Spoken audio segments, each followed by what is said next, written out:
live from the J. David Ramsey Stadium on the campus of Bear River High School. Football is back.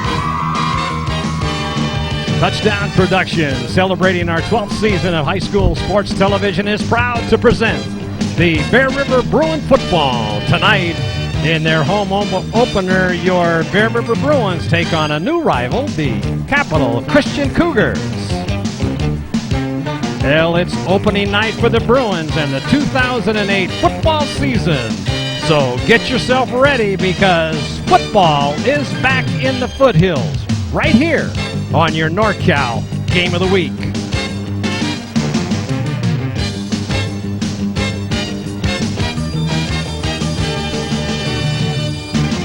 Well, the Bear River Bruins enjoy the home field advantage tonight at J. David Ramsey Stadium at Bear River High School, and they are ready to take on a brand new rival, the Capital Christian Cougars, as we start our football coverage of the 2008 football season. Good evening, football fans, wherever you are across our Foothill network of stations. This is Marty Mortensen, the voice of Bear River football, joined again by my fabulous partner, Paul Brown. Our executive producer is Gil Dominguez. Directing our program tonight is Maverick King, and of course, the rest of the Touchdown Production sports team is ready for our first football telecast of the season from Bear River. And Paul, the Bruins are ready to test drive their new players and see what this team can do this year. You're sure right there, Marty. And all summer long, these boys have been conditioning and getting ready for tonight's opening game. And there is always something special about opening night in your home stadium. And you know, Marty, the community in South County is really behind these Bear River Bruins and have been looking forward to coming out once again to support their team. But this season could really be something special with the emergence of senior quarterback Tanner Matthias, and we're going to be able to get a glimpse tonight of his abilities. Last week at the NU scrimmage, we saw what he could do, and I'm telling you, Marty, this kid can really deal. His arm will make all the difference this season for the Bruins as they transition from a mostly run-oriented offense to a pass-and-run offense, and it's going to be very exciting for these fans. I think you're absolutely right there, Paul, and when we return from our first break of the evening, we'll take a closer look at the Bruins and get ready for the kickoff, as we remind you that this NorCal Game of the Week is being underwritten this evening by Hanson Brothers Enterprises. Hanson Brothers Enterprises and HPE Rentals.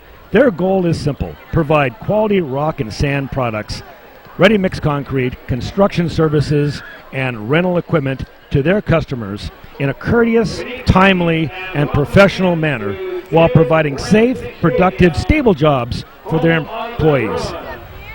HBA Rentals and Hanson Brothers Enterprises will continue as a contributor to our community into the future. That's Hanson Brothers Enterprises, part of the fabric of Nevada County. And by Hills Flat Lumber Company, the Pardini family has created a beautiful new state-of-the-art facility in Grass Valley on Railroad Avenue, just across the freeway from their original Hills Flat location. The new retail area holds over 30,000 square feet of products that you'll need and is environmentally sensitive with a radiant floor and geothermal heating and cooling, and now under solar power. The Pardini family appreciates your support and invites you to experience their newest location. So shop where the pros shop at both Hills Flats, one in Colfax and the newest Hills Flat on Railroad Avenue in Grass Valley. And by Mike Bratton, State Farm Insurance and Financial Services. Mike Bratton knows a winning team when he sees one, and that's why he supports Nevada County football and the Bear River Bruins. Mike has assembled a winning local team for you in the insurance industry. So whether you work with Kathy, Karen, Bobby, Jennifer, Sarah, Nicole, or Amy, you'll know you'll be working with your friends and neighbors who do really care about your insurance needs and work hard every day to meet your expectations. That's Mike Bratton, State Farm Insurance and Financial Services. And by Soft Answers, Dallas Wivholm is your local computer specialist in the computer software management, design, and consulting. That's why Dallas and Soft Answers are the best friends you and your computer system have ever had. Dallas is the one to call for all those hard-to-solve computer problems, and when you sit down to design your system, give Dallas a call. So make your computer and your computer system your friend again with the help of Dallas Wivholm and Soft Answers, a proud supporter of Nevada Union Sports. And by Touchdown Productions, celebrating our 12th season of local sports television, this is Marty Mortensen along with Paul Brown saying thank you for joining us tonight, and be sure to tune in next time and join Jim Adams and Ed Martin as the defending NorCal champion Lady Miners take on the Golden Sierra Grizzlies. The Lady Miners are on the road to an unprecedented 7th straight section title, so you won't want to miss a single volleyball game. It's preseason Lady Miner Volleyball live from the Allied Gymnasium, and another great sports telecast produced by Touchdown Productions, voted one of the best by the Union Readers for 2007. And now on the sideline during tonight's game is Gil Dominguez, and I don't know where he is, but we'll throw it down. Oh, he's way down there on the other side of the field. Gil, we'll throw it down to you. Thanks a lot, Marty. And down here giving you the up-close and personal touch this year. We'll hopefully have a reporter on the sidelines at every football game, because a lot of action happens here, not only on the Bear River side, but also on the Capital Christian side as well. Turf conditions tonight, well, they couldn't be any better. First game of the year. The Bear River field is always a fun place to play on. The grass is thick, it's green, it's been watered plenty, and good preparation in store for tonight's game. Of course, as we move into the rainy season a little bit later on, that might be a different story. But lots of people here. The teams are warming up. Just walking around the stadium, there's no telling who you're going to run into. Oh, look, including this retired guy right here. Hi, Gil. How are you doing? Back again. Back again, and it looks like you're back again also, this time I guess just as a spectator. Yeah, I told Scott and Coach Logue and all of them that you'll see me on Friday nights. So that's where I'm at. How much fun was that for you coaching the JV team for all those years? Oh, it was great. It's a great program here. It was great to be with Coach Logue and Coach Savoy for so many years. The community support is just outstanding, and the kids come here to play football, and that's all I can ask. They play hard every year. I'm really happy for Rabin and his starting his win, so I'm really happy for him. And then of course Dwayne gets the AD post, and you say, well, that's it, I got to go. That's time. It's how it is. It's you got to evaluate things in life all the time, and I've evaluated. I'm enjoying my Tuesday nights at Lake Fuller catching fish, and I put a little more energy in my classroom, so everything's good. Everything's good. All right, well, listen, Dwayne, very nice to see you. Congratulations on your retirement from the JV team, and look forward to talking with you further many years to come here on the sidelines. That's great. Thanks for all your support. All right, Dwayne's honor there, the retiring JV coach. Guys, more reports to come. Right now, let's throw it back to you. All right, thanks a lot, Gil, and we'd like to tell you that this NorCal Game of the Week, Bear River football fashion, is being underwritten this evening by Seifert Physical Therapy. John Seifert knows the human body and has devoted his entire professional life to learn how to make you feel good again. As a clinical expert in manual therapy, John brings a decade of experience to every single case, whether it's orthopedics, sports injuries, or rehabilitation after an accident or surgery. The staff at Seifert Physical Therapy is there to serve you and only help you to get better again. Seifert Physical Therapy, proud to donate their time as one of the sports trainers of the Bear River football program. And by Chan Moon and Kirschbaum OD. Doctors Jerry Chan and Lisa Moon, along with Stephanie Kirschbaum, are ready to offer you complete and modern eye care in Grass Valley. Dr. Kirschbaum joins one of the most progressive optometrist offices in the country. At Chan, Moon, and Kirschbaum, they offer you and your family complete and thorough eye examinations using Optomat technology. And after your prescription is determined, they'll carry a wide selection of frames for you to wear. It's Chan, Moon, and Kirschbaum on Sierra College Drive in Grass Valley, where they protect your most precious gift. That is the gift of sight. And by Extremely Green, saving the planet is everyone's responsibility. But even recycling is just not enough. And it's easy for you to think green at Extremely Green in Grass Valley. There you'll find a treasure chest of earth-friendly gifts and goods. They're located in that big A-frame building on Main Street. Just in at Extremely Green is their new Eco Flame products, which is an earth-friendly sugarcane-based heating and cooking fuel for camping and emergency cooking. It's clean-burning gel and only available at Extremely Green, specializing in products for the earth that are earth-friendly. Top This Truck and Auto Accessories. Chuck Cavros knows your truck looks better with accessories from Top This. Chuck's ready to talk to you about the latest technology and he promises to deliver truck and auto attitude every day with an in-store display featuring the thousands of accessories from Weather Guard, DZ, and Racket truck racks along. Now they have the weather is soon to be wet, so be sure to see their selection of chrome toolboxes, mirrors, and ski racks. So give your truck some attitude and get the service you want at Top This Truck and Auto Accessories, your truck's favorite store.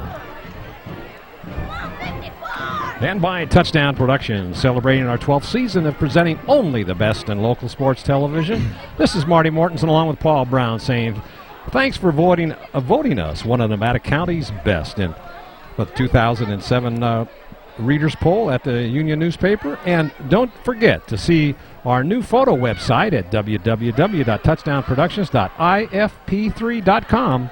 There you'll find the latest pictures from all of the Game of the Week telecast and for your viewing and purchasing pleasure. It's a new source of action sports photos of your team, and that you can find that all at www.touchdownproductions.ifp3.com.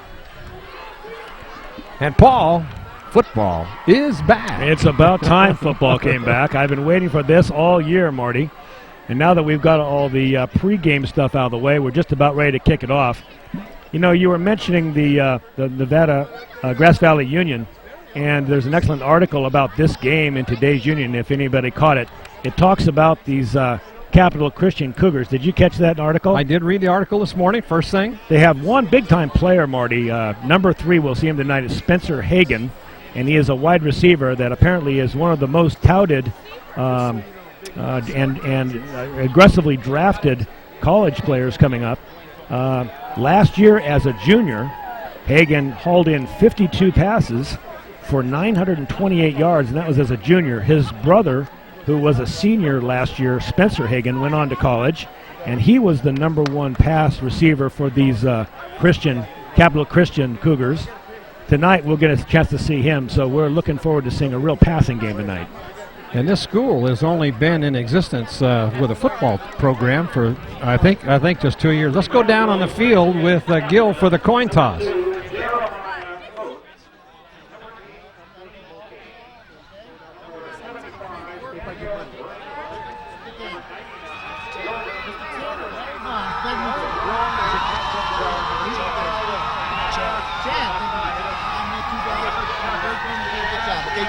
Gentlemen, what we have here, we have a coin, a bail for a tail, and a head for a head. I want you to call it loud and clear before I toss it, loud enough for my umpire to hear it, and if I miss it, you're going to retoss it, okay? Call it.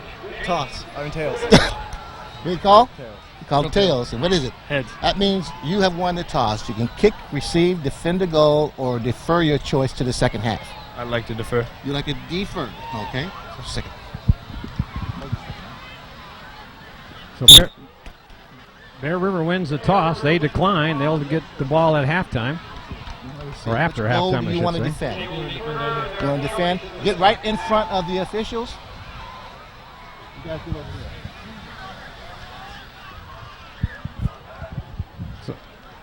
So Bear River will be kicking off and defending the west part of the field.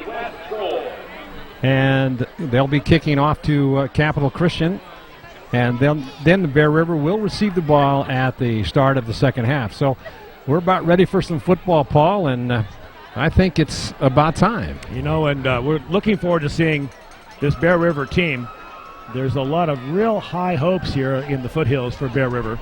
As we mentioned in the pregame, Marty, Tanner Mathias, the quarterback, number 12, we'll see him come out. His favorite receiver, we would suspect, would be Garrett Barbick. He was an excellent receiver last year, and we saw him in the scrimmage against NU last week. So let's look for a little more wide-open game from Bear River this year, and not quite as run-oriented. But when they do run, they've got the very quick-footed Chris Parfait. All right, let's rise for our national anthem, and let's see who's singing it tonight. Jazz Unlimited group. Leah Halverson, I guess that's what we said. And so let's go down on the field for our singing of our national anthem.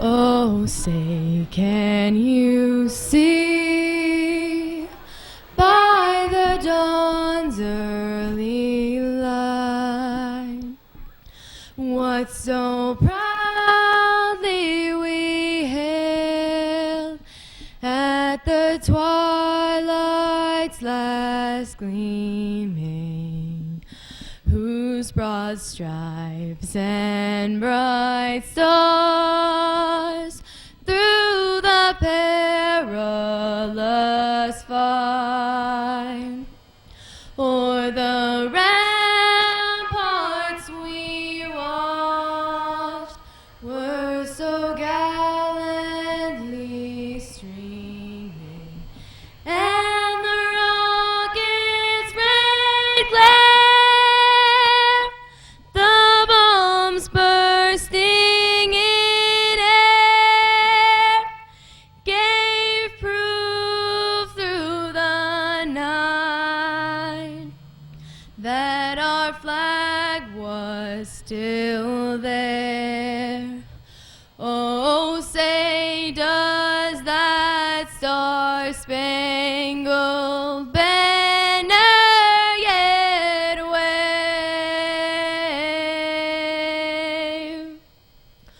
o'er the land of the free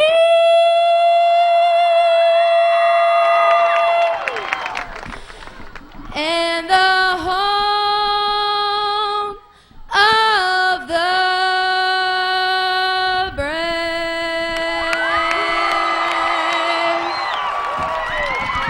Nice job, nice rendition, and we're ready for some football as the umpires and referee are out at the center of the field. The kicking teams will both come on the field in just a couple minutes, and we'll be ready to start this 2008 season. Marty Mortensen along with Paul Brown bringing you all this exciting Bear River football coming your way on your NorCal Game of the Week through Touchdown Productions.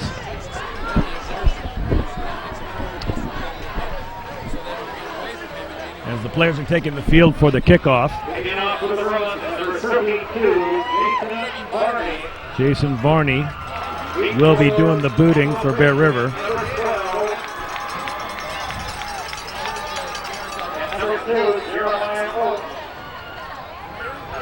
Good shot of the sideline crowd of the players as they gather around.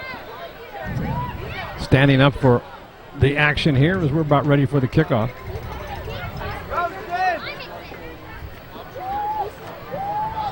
First time in a long time that the Bear River football game has started 15 minutes later than normal. They usually start right at 7:30. All right, the crowd rises and we're ready to go for the first game of the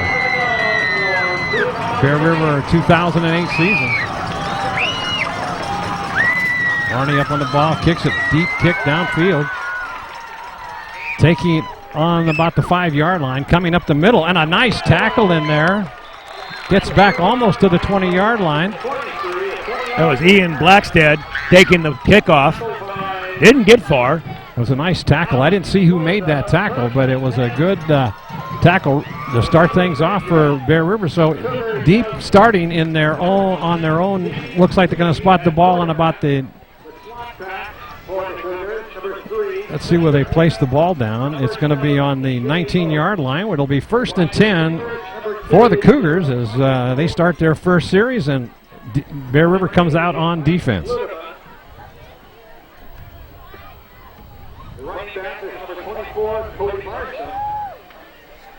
Here we go. Two flankers out to the right of your screen. A pass over the middle, and it's caught. Wow. Right off the bat. Big first down coverage. And that was Spencer Hagan. We talked about they're going to go right to their bread and butter, Marty. And I'll tell you, that was a beautiful pass into coverage. And Spencer Hagan found that hole. And the ball was delivered perfectly. Here it is right there. Now watch this ball. A little bit of a bloom ball, but I'll tell you, he drops it right in, and sure-handed Hagan gets it. And that was right in over the linebackers and before the safeties, and that was a good pass completion to start the thing off. So once again, Bear River gives up it just like they did last year against Colfax, giving up big yardage on the passing. So James Lee is your quarterback. He's over center. Once again, four receivers out in the pattern. Now they're set. Now they're going to call a dead ball foul with probably illegal procedure, I'd imagine. The offensive line stands up and then resets. It's kind of like the old Dallas Cowboys used to do some years ago, and I believe one of the wide receivers actually moved forward. They're discussing it now if they're going to allow it. They got one back in the backfield and four receivers up at the line of scrimmage. Now they're waving off the flag. They're going to pick it up. Yeah, they're going to allow that. And you'll see it as you start. The offensive line goes up and sets.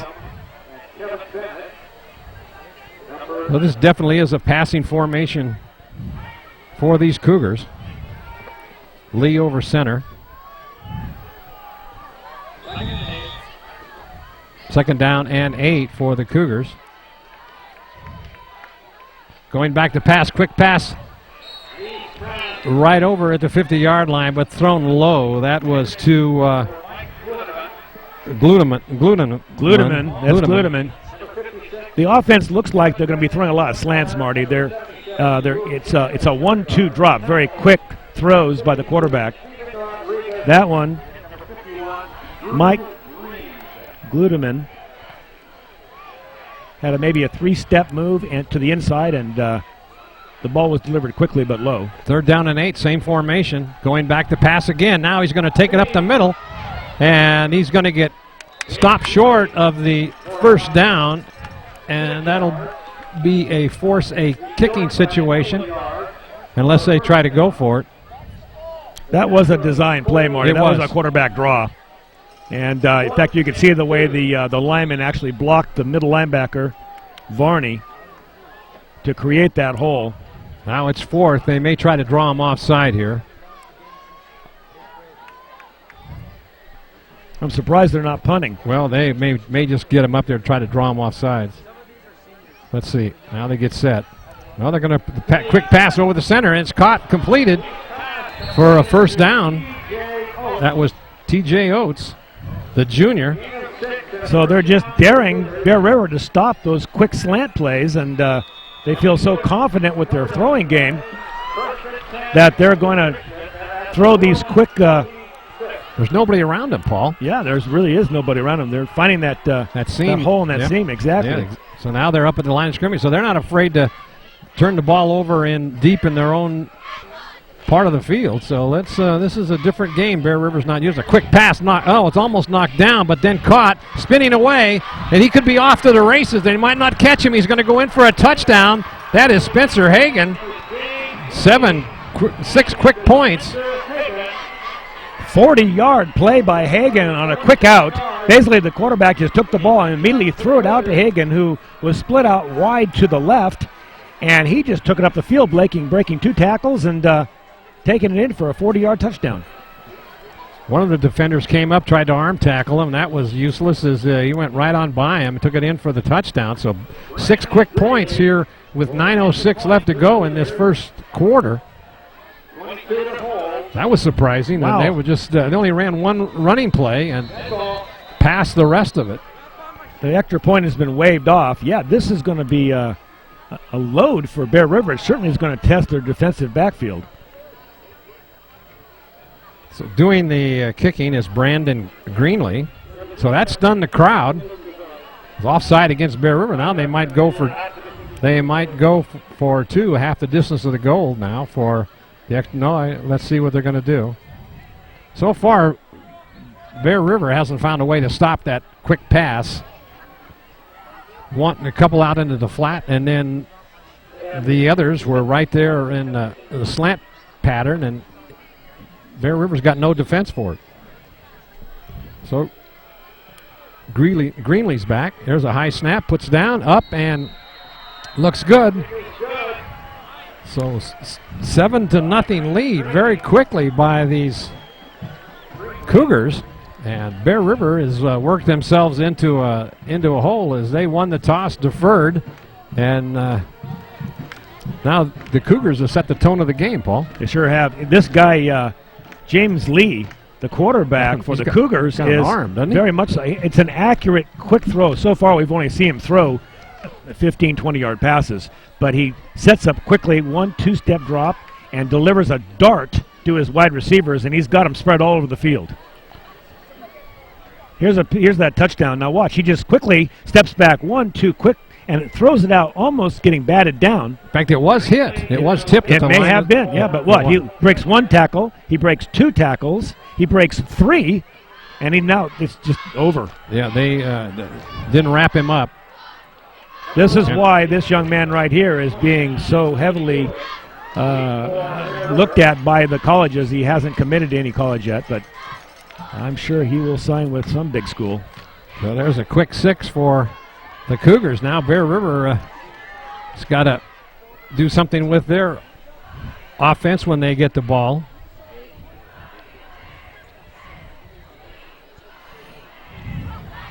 So going back to kick is Brandon Greenley. He's the kicker and the punter. Can't miss him with his gold shoes out there. Line drive. It's going to be picked up on about the 3-yard line by Hitchman. And he breaks it out all the way to the 35-yard line. There's a late hit. And before Bear River comes out for their first offensive play, we'll throw it down to Gill on the sideline. Gill, you there? Yeah, Marty, I am here. Defensively, Bruins came off the field. Coaches were saying they did basically a good job, but when you turn that run in, when you turn that pass player in, you got to be sure you stay up and make those tackles. Otherwise, everybody gets caught up in the wash, and that's what happens. They break loose, and they can score. Back to you. So there's a handoff over the right side, good for about 9 yards by Johnny Jewett as he takes a handoff, goes over right tackle, and they're going to give him a 10-yard gain for a first down. Let's see where they spot it. This is where Bear River was good last year, Marty. These quick over tackle right, over tackle left, and they've got very quick backs. Jewett and Parfait are very quick-footed, and they after they get past the line of scrimmage, they're very, very good at picking up their blockers and getting extra yardage. Now there's a handoff over the right side again, good for the first down. Carrying the ball was... Is that 35? I thought it was, but... So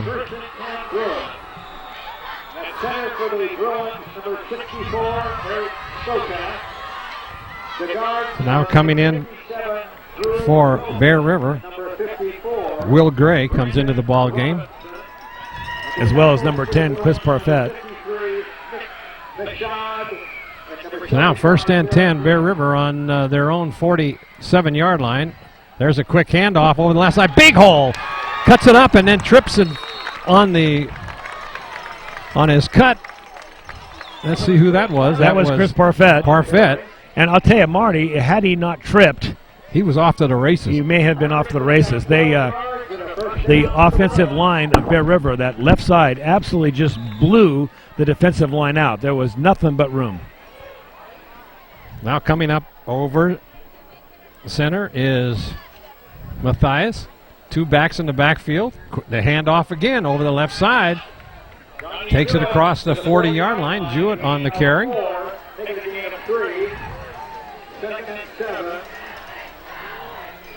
Jewett will hammer you. Once he gets through that line, he is a very punishing runner. He loves to put his head down and just hammer the defensive linebacker or back that comes in to help clean up the play. Well, the Bear River line is opening up some very big holes as they're blowing off the defensive lineman. A quick pass out into the flat, and that went to Barbic. That picked up a couple of yards. That was well covered by the secondary of the Cougars.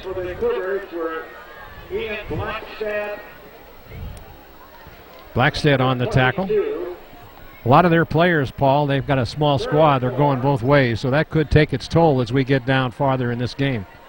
Yeah, there can't be more than, maybe a dozen kids, maybe 15 on the sideline for the Capital Christian Cougars. Now, there's a handoff over the right side again, and breaking away. Could go. That is Varney. Goes into the end zone. Touchdown, Bear River. Jason Varney going off the right tackle and just weaving his way through for the touchdown.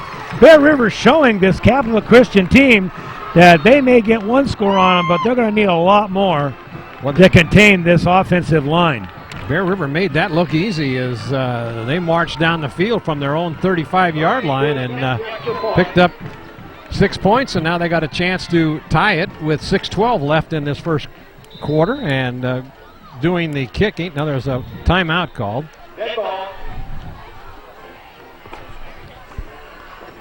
These extra points, Marty, are going to be really, really important. I suspect we're going to see a very high-scoring game, and these extra points will mean a lot come the end of the game.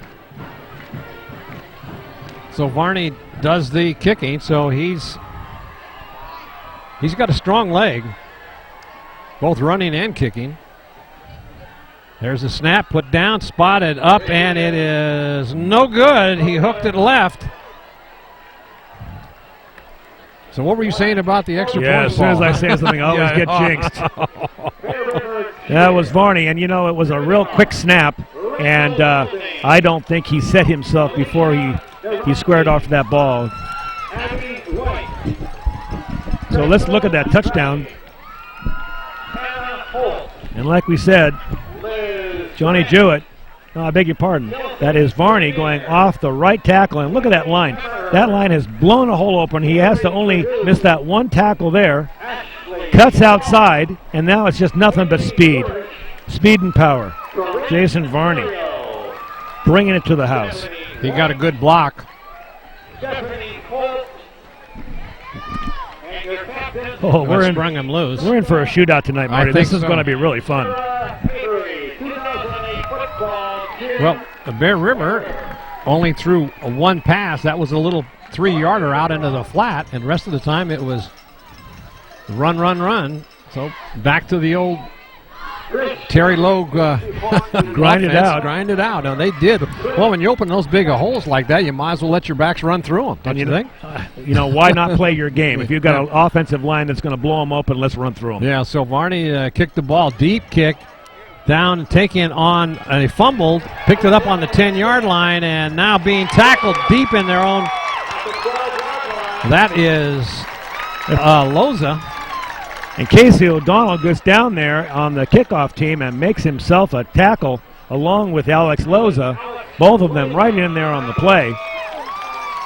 So they'll start deep in their own territory, bound on about the 13-yard line. Let's see, they spotted on the 14, so it'll be 1st and 10 for the Cougars.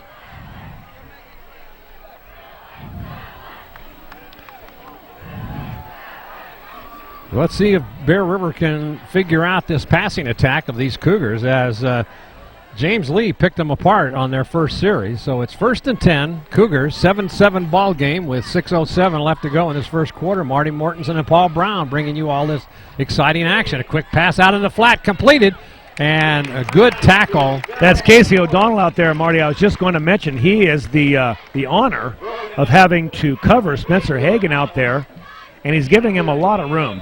And I don't hardly blame him after that touchdown. Exactly, and all he's got, with those quick passes out into the flat like that, Paul, if you can break 1 or 2 tackles that was shown earlier, you're going to go a long ways, pick up a lot of yardage. So Bear River's got to be careful on their defense. And I'll set him up, too. He goes short, and then he'll sneak by him and go long. Okay, there's a handoff over the left side. That looked like it went off Keith Johnson picks up a couple. Like Sean Fox out there to make the tackle, along with Cole White. So let's see, that's should be third down now. It is third down and about 7. Well, they're not afraid to put the ball in the air at any spot on that field with the arm of James Lees. Now he's over center, one back in the backfield, 4 wideouts, going deep over the middle. He's overthrows. Wow. That's Spencer Hagan again, and he had 3 defenders on him, and they're not afraid to throw it right into a crowd for the kid. Good coverage by the secondary for Bear River. That was Casey O'Donnell. That's his covering for Bear River. So now into punt formation deep in their own territory. That is Greenlee. He's standing almost on the goal line. So Bear River should get good field position. High snap. Good kick. Line drive. Might outkick his coverage, and I think he did. So now if he gets some blocks, he could turn the corner. He does. Down the left side. He's got one man to beat. Now he's going to cut to the inside. He could go all the ways at the 10, the 5, and he goes in for the dive into the touchdown. What a Johnny play. Pruitt, bring it home. Man. I thought he outkicked his coverage on that. That was a low kick, and so it got to Pruitt quickly, and he fielded the ball and immediately found his blockers going about 55 yards, and he polishes it off with a flare, Marty. You see him dive into the end zone? Well, that's Johnny Jewett on that great run back. He picked that ball up at about his own 45 and ran it 45 yards into the end zone very quickly. Bear River holds them.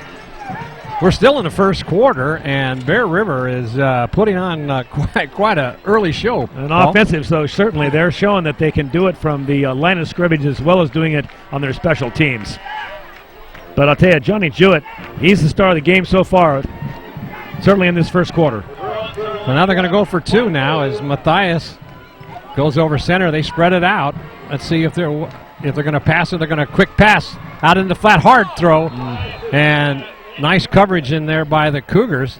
That was a timing pass to Nolan Lewis, and you know, Matthias needed to wait another count until Lewis actually cleared into the back of the end zone. Yeah, Blackstead was there and was right in the way of that pass. He had plenty of time to throw. There was no reason to rush, but he was he threw it on a rope, right? And the receiver just couldn't get his hands up to handle it. So now it's 12-7, a 5-point game. Well, that was very exciting. Yeah, the crowd's getting their money's worth tonight. They're seeing some balls thrown and some great running.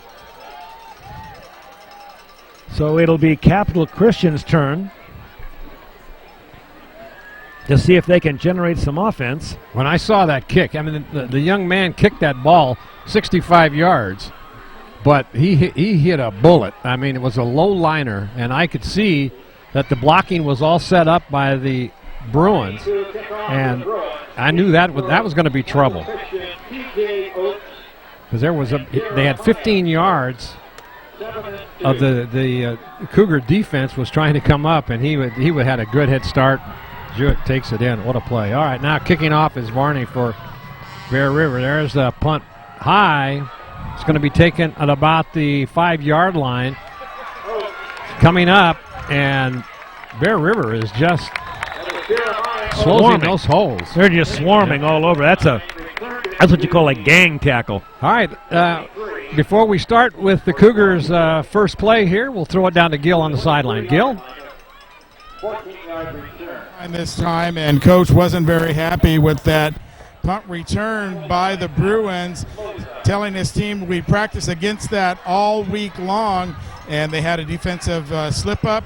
6 points for the Bruins. Of course, the 2-point conversion, not good. Let's go back to live action with you guys. Thanks a lot, Gil. Now going back to pass and Lee over the middle. Got his man. Oh, good hit over there on the sideline.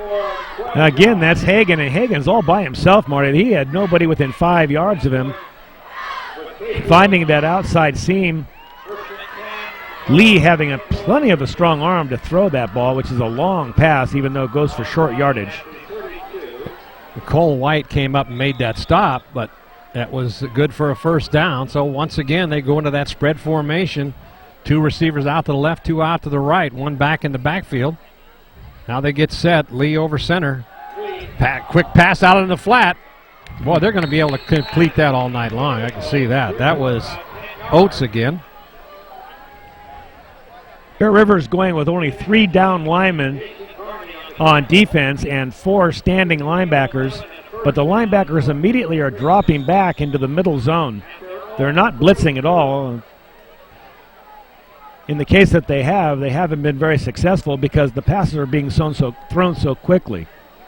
Well, the Cougars have got the Bear River defense spread out all over when they send out their flankers to both sides of the field. And they're just daring them to run, but with only the 3 up front linemen, a quick pass out into the flat's going to get a block, and then going down the sideline and then being run out of bounds. This young man, this Oates kid, is he can play. He's a player. That picks up another first down as they continue the march downfield with the passing game. Down to the Bear River 44-yard line, 1st and 10. You know, Marty, we've never seen anything like this in the Pioneer Valley League. No team has spread them out and thrown that we've seen in the last couple of seasons. And one back in the backfield. Colfax is probably the closest thing to it. Where the quarterback goes in the shotgun formation, they run running plays and passing.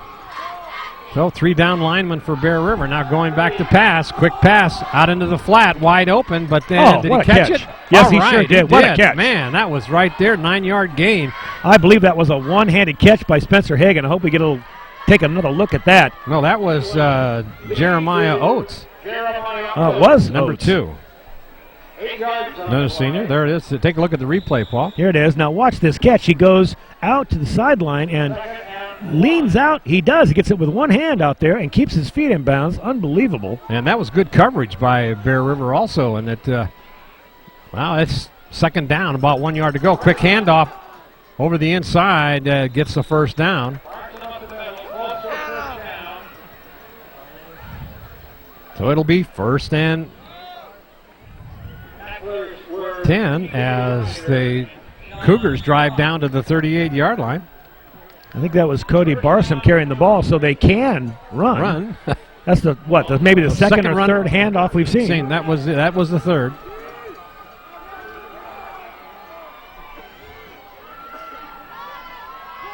Now it's 1st and 10. There's a good shot of Lee as he is over center. One back in the backfield again. They outfoxed themselves that time. Center forgot to snap the ball. Yeah, everybody else took off. Four receivers were downfield about 10 yards, and 4 flags came out. You got to remember, you got to put the ball between his legs there and hand it to the quarterback. That's all part of the game. We'll have somebody run down there and explain that to him. So they'll try it again. Bear River on top, 12-7 here. The first quarter starts to wind down. 2 minutes left. So now let's try it again as Lee comes up over center. Quick pass, almost a lateral, but caught by Hagan. And he'll get back to the original line of scrimmage.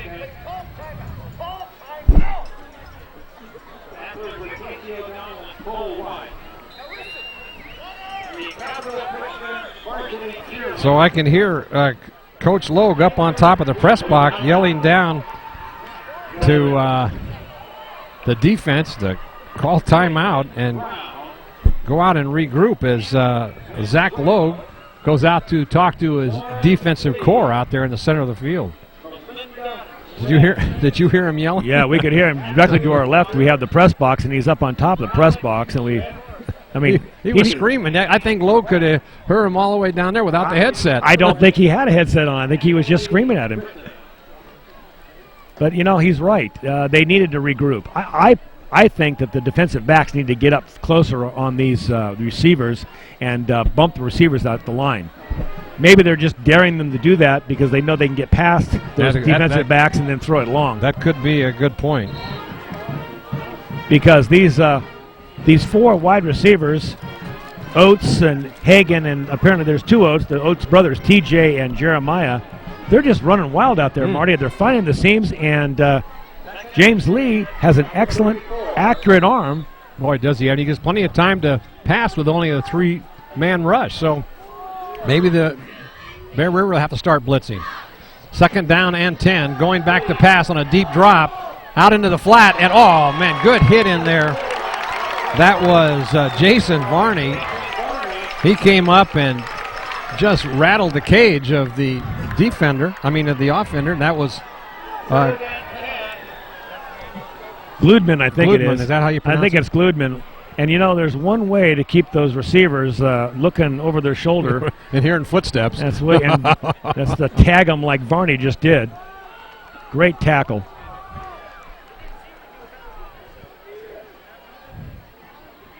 Once again, 4 receivers split out. Now going back to pass, quick pass. And there's going to be an incomplete. Another good hard hit. There's a flag, though, in the backfield. Let's see what they're going to call. The backfield judge threw the flag, and I'm going to guess it's going to be defensive pass interference. We'll see here. It's offensive pass interference. So the referee comes out and being mic'd, and he calls for offensive pass interference. Bear River will more than likely decline that, I would think. the defense thought it was. Let's take a look here. That flag came in from a long way here. And so it was a long pass, basically the same play we saw before. And once again, number 42, and that's John Talbot, just tattoos Gludman out on the right side. So Bear River is going to take the penalty, Paul. It's going to push him back 15 yards. But, you know, one thing, James Lee has 4 receivers, and he goes to all 4 of them. He's not necessarily focusing on Spencer Hagan. He is thrown equally to both the Oates brothers and to Gludman tonight.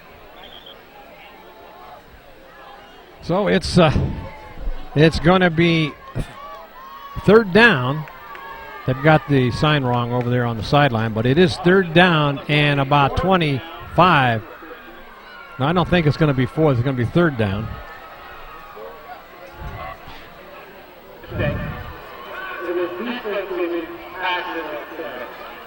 Oh, yeah, that's what I thought. Okay, here's what they're... I saw that replay, and I did see that interference. I couldn't understand why they called it on the offense.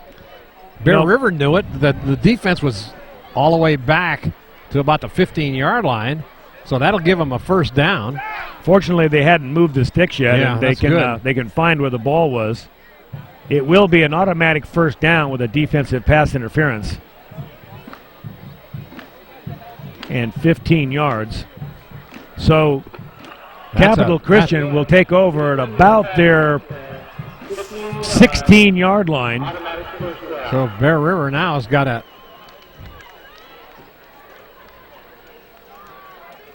The Cougars will start 1st and 10 at the Bruin 17. 1st and 10 on the 17.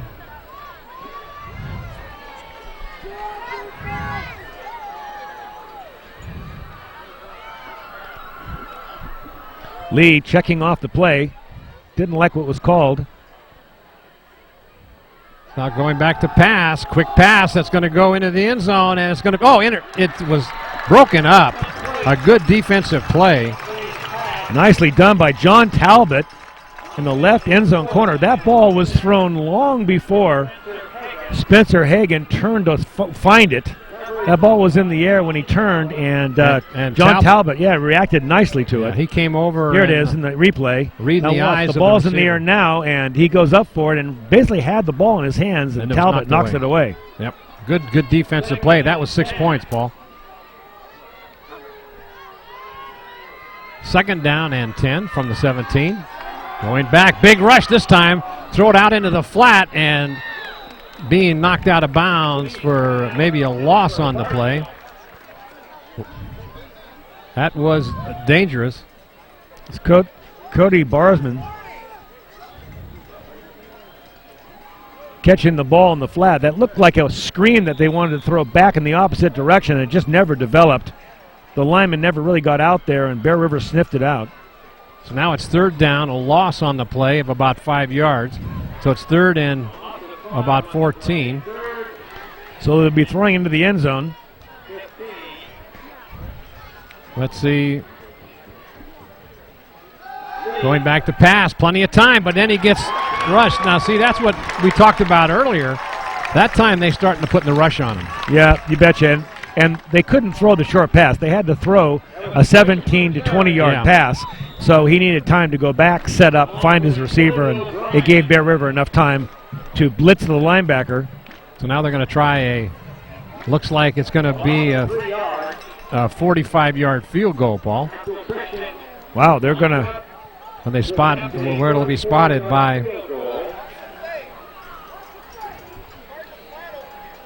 It's got a strong leg. That's going to be short, and Bear River will take it on the 20-yard line. So Bear River held.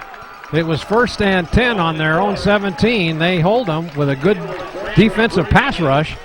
And after some good defensive plays. After that defensive pass interference, they were poised to go into the end zone. They tried twice, couldn't do it. And then a sack put them into such bad field position that they really never had a chance. I'm surprised they tried the field goal, Marty. I'm surprised they didn't try to just either go for it on 4th down or try to kick one out of bounds in the corner. Well, if you kick and miss in high school, you get the ball comes out to the 20. So that's true. It was in essence a 12-yard equivalent to 12-yard punt. So 49 seconds left to go in the first quarter. Bear River with 2 in the backfield now. And there's a handoff over the left side. Big hole. And he runs over his own blocker. Now he cuts back to the inside. That is Johnny Jewett just following his blockers. He ran over one of them. And the offensive line, as we've been saying, is just overpowering this defensive line of Capital Christian. But beyond that, Jewett, with his strong and quick running over the defensive backs. Well, I can't believe the size of those holes that are opening up over on the left and right side. The offensive line is doing quite a job. There's a handoff again, taking it inside, going for about 3 yards, but they recover nicely. Number 41 is Andrew Orr for the Cougars, makes the tackle. A couple of yards gain on that one. So Barbic comes in. Haven't seen much of any passing game out of Bear River. They're running these plays over the right and left side and picking up some big yardage. Now the clock runs out as the end of the first quarter. Here at J. David Ramsey Stadium on the campus of Bear River High School, Marty Mortensen along with Paul Brown saying thank you for joining us on our NorCal Game of the Week. There's your first quarter score. Bear River 12, missing 2 extra points. And Capital Christian with a score of 7. They took the opening drive, marched down the field for 7 quick points. Stopped the crowd noise very quickly, Paul, but Bear River came right back, and then they have put another tally on a fantastic run back. One thing you can say about this Capital Christian team, Marty, this team can score in a heartbeat. Yeah. You will see them throw the ball, and with the kind of breakaway speed they've got, they can score in a heartbeat. So Bear River better not become complacent. They've got to watch these guys all the way. Right. Well, one of my favorite topics we want to talk about right here, the golf tournament for a Bear River football program is it's the second annual 4-person scramble, Lake of the Pines Golf Club on Saturday, October the 25th. We've got an 11 a.m. check-in, 12:30 shotgun start, and I just wanted to let you know, Paul, that my foursome is defending champions for this. So we're looking forward to that. Oh, that play fooled the cameraman, fooled the referees, and fooled us. So I didn't see, there's only a couple of yards, so that'll bring up 3rd down. Quick handoff to Brendan Valero. You're right, Marty, they started the quarter quickly. And they didn't waste any time. We didn't get a chance. I didn't get a chance to talk to you about. You're defending the golf tournament. I know. We'll talk about that at halftime with you. Okay, thanks. Thank you for your interest. In motion now for Bear River is Lewis. Going back to pass over the middle. Its ball's overthrown by about 10 yards, and Matthias is hammered in the backfield by a defender, so that'll bring up now 4th down. Bear River will have to kick. Bear River getting away from their successful game plan this far and trying the pass. I'm not sure why they would do that when Jewett is just eating up yardage 4, 5, 6, 7 yards at a time. There's a punt that's off. Well, it's a nice spiral over to the left side. It's fumbled, and it looks like Bear River's got it. So it'll be 1st and 10, Bear River on the Cougars 28. That ball had a little slice effect to it. That looks like Brent Gatto got that ball and hustled down on the play. So that was Gatto with the reception on that fumble. So he gets a congratulation along with number 42, John Talbot. So now the Bear River Bruins go 1st and 10. There's the replay on the punt, and it goes right through his hands. Number 42, Talbot is right there to tackle, and then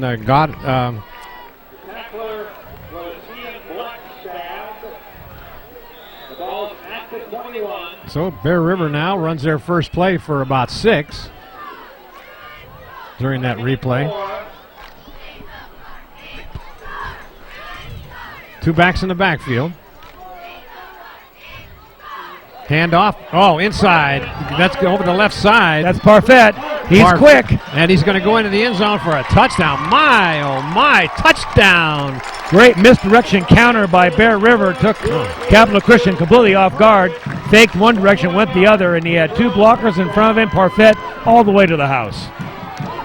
That was quick. A recovered fumble and taking it right in with a minute and a half off the clock. And now the Bear River will go for 2 again. Here's the one area that Bear River has had no success tonight, and that's their extra points. At this point, I'm not sure why they're not just going to try and kick it through, but they insist on trying for 2 points here. So 18-7, going for 2. Tanner Matthias comes in over center. 2 receivers out to the right, rolling out. A pass, it's low, but then caught and then diving in. And he's in. In for the 2 points. Johnny Jewett, good shoestring catch almost on the ground as Matthias threw that ball a little bit low. Had his receiver wide open. He had to come back for it, catch it, and then dove into the end zone for the 2-point conversion. So far, it's been the Johnny Jewett show on offense for Bear River. He has done it all.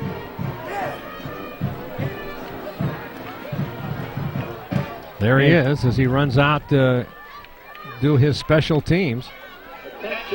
Here's a replay of that 2-pointer. You're right, Marty. He catches it here on his shoestrings. Matthias drops back. He's looking at Jewett all the way and then delivers the ball low. And now right here he regains his footing and has enough strength to get it into the end zone. Good job. Hey, he did an excellent job there. That, by all rights, they shouldn't have picked up those 2 points, but it was all Johnny Jewett on that one. Now Bear River with a score of 20-7 here with 10:22 left to go in this first half of this ball game. It started out all Cougars, but now Bear River has come alive and now leads by 13 points.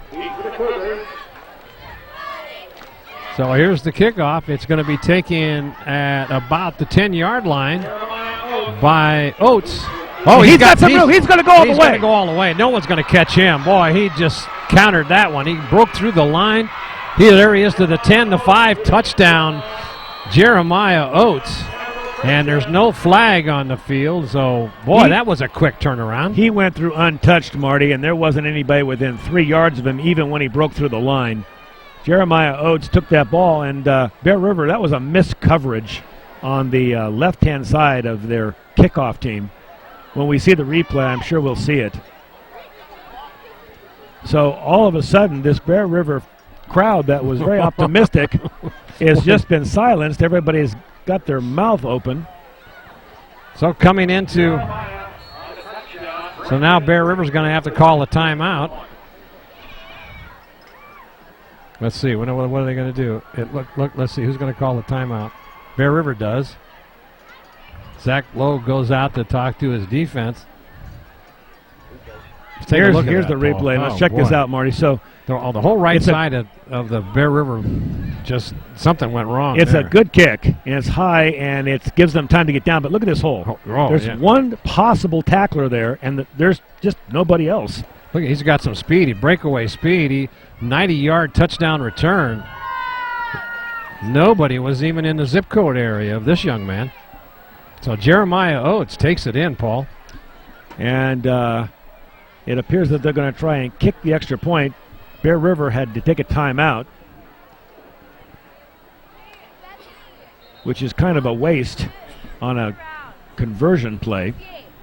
Well, they didn't have. They were missing about three defensive men on the field. Somebody missed the call.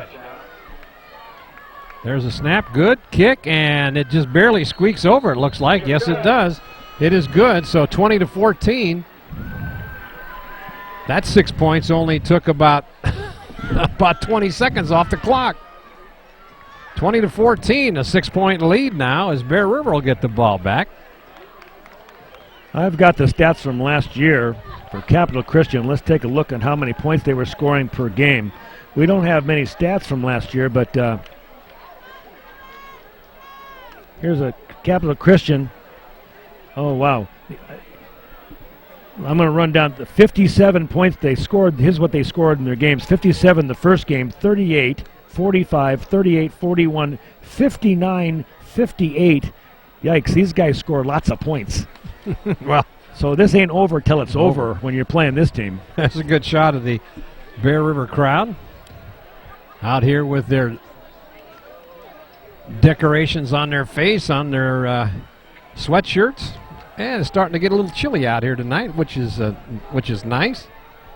You got your new Bear River sweatshirt. Bear River sweatshirt. I may put this on here in a minute. That cost me $30. You'll pay for it. Oh, thank you.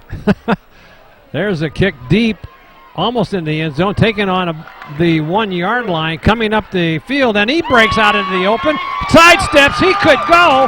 He's got one man to beat, two men to beat, cuts to the inside, gets a block, but then tackled in there by Jeremiah Oates, the young man that ran the ball back earlier. Yeah, that's number 29. Guess who? Johnny Jewett. He took that ball on his own 1 yard line and brought it back 56 yards. Do either one of these teams know how to tackle? I don't know. Here's a replay of that one again. Now watch Jewett. He waits and he picks up his wedge and right through the middle finds the hole. Look how and he then cuts to the right. Yep. And he runs with a powerful stride. This guy is hard to bring down. So just as you say that, he gets a loss of, well, that was carrying the ball that time was Parfait over the right side, and it goes for a loss of about 1 yard. In on that tackle was Drew Reed. Good shot of Drew there, along with Nate Petty. So second and about 11. Two receivers out. In motion now is Lewis. Quick pass, almost a lateral to Parfait, and he gets hammered at the after about a 5 yard gain. Boy, good tackle in there by the Cougars defender. Parfait is not a big guy, but he's very quick afoot.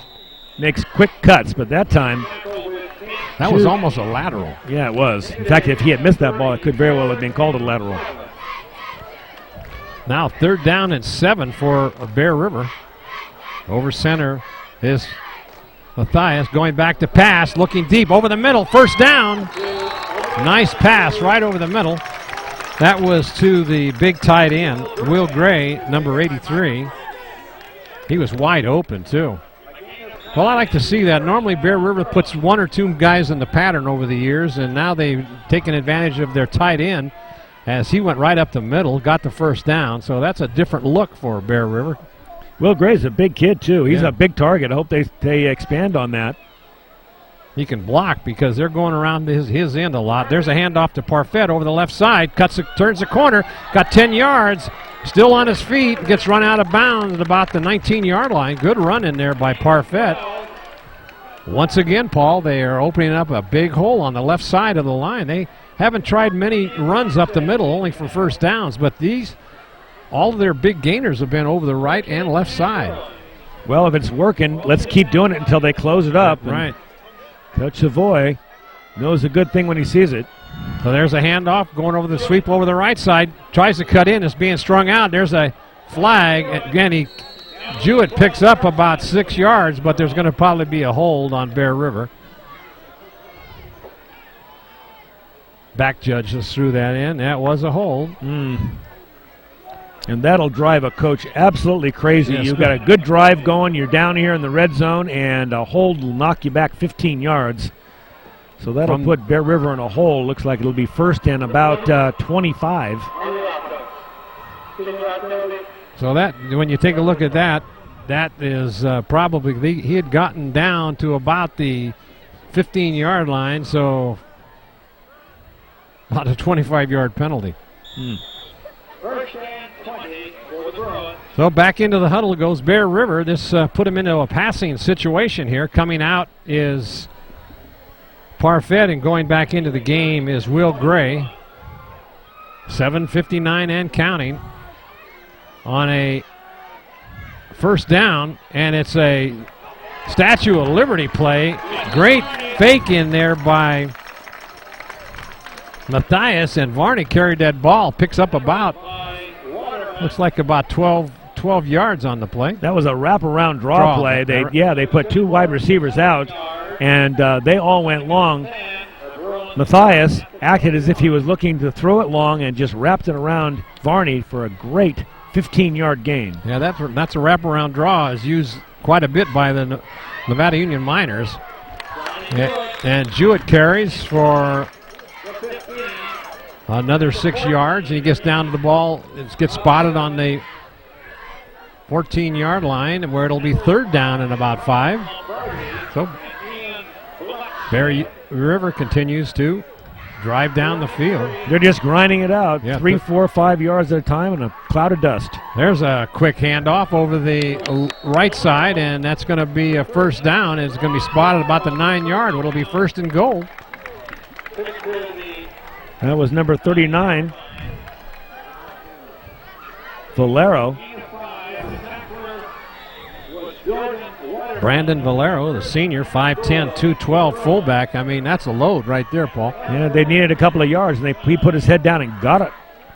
Now it's first and goal for Bear River down on the Cougars' 9-yard line. Tight backfield, handoff over the right side. Carrying his way in for the touchdown, dives in. Who do you think that is? Let me guess. How about Jason Varney? Jason Varney decided he was going to smell that goal line, and nothing was going to stop him. 1, 2, 3 tacklers hit him, and Varney got in there for the score. So Bear River comes right back after the quick score. That was a good lead block in there by Garrett Davis, the junior, 6'2", 263. So the big linemen up front continue to open up big holes for the running backs. And that extra bit of yardage of about 5 yards was gained by Varney on his own as he dove into the end zone for the Bear River score. 26-14 as Bear River comes out for 2 points again. And there's going to be a delay of game probably. Bear River was going to throw the ball again. Matthias was dropping back to pass. So they're so successful on the ground, hammering it away and scoring. Yep. And they come to these extra points and they want to throw it for some reason. I'm not sure the thinking there. So that'll back it up 5 yards. It'll be at the 7-yard line, and Bear River will now try for the 2 points from there. Two receivers spread out, 2 men in the backfield. Quick pass, a floater out into the flat, and it's going to be a 2-point conversion. That is Barbic. Nice floater pass, timing pass. Matthias to Barbic. We're going to see that all season. And Matthias just threw it up with a gentle little touch pass in the corner. And Barbic, with great hands, brought it in. Let's take a look at that replay of that touchdown now. Here's Jason Varney. Watch Jason Varney doing what a fullback's supposed to do. and that's grinding it out, putting his head down. Now watch this. He's kind of stuck up here in the middle, goes outside and keeps his feet turning, churning and churning, and he says, give me that goal line, and there it goes. Dives in. So they're 28-14 now, as it's a 2-touchdown game for Bear River now, as Bear River will go off and punt again, and I think maybe this time they might try to keep it away from Oates, I would think.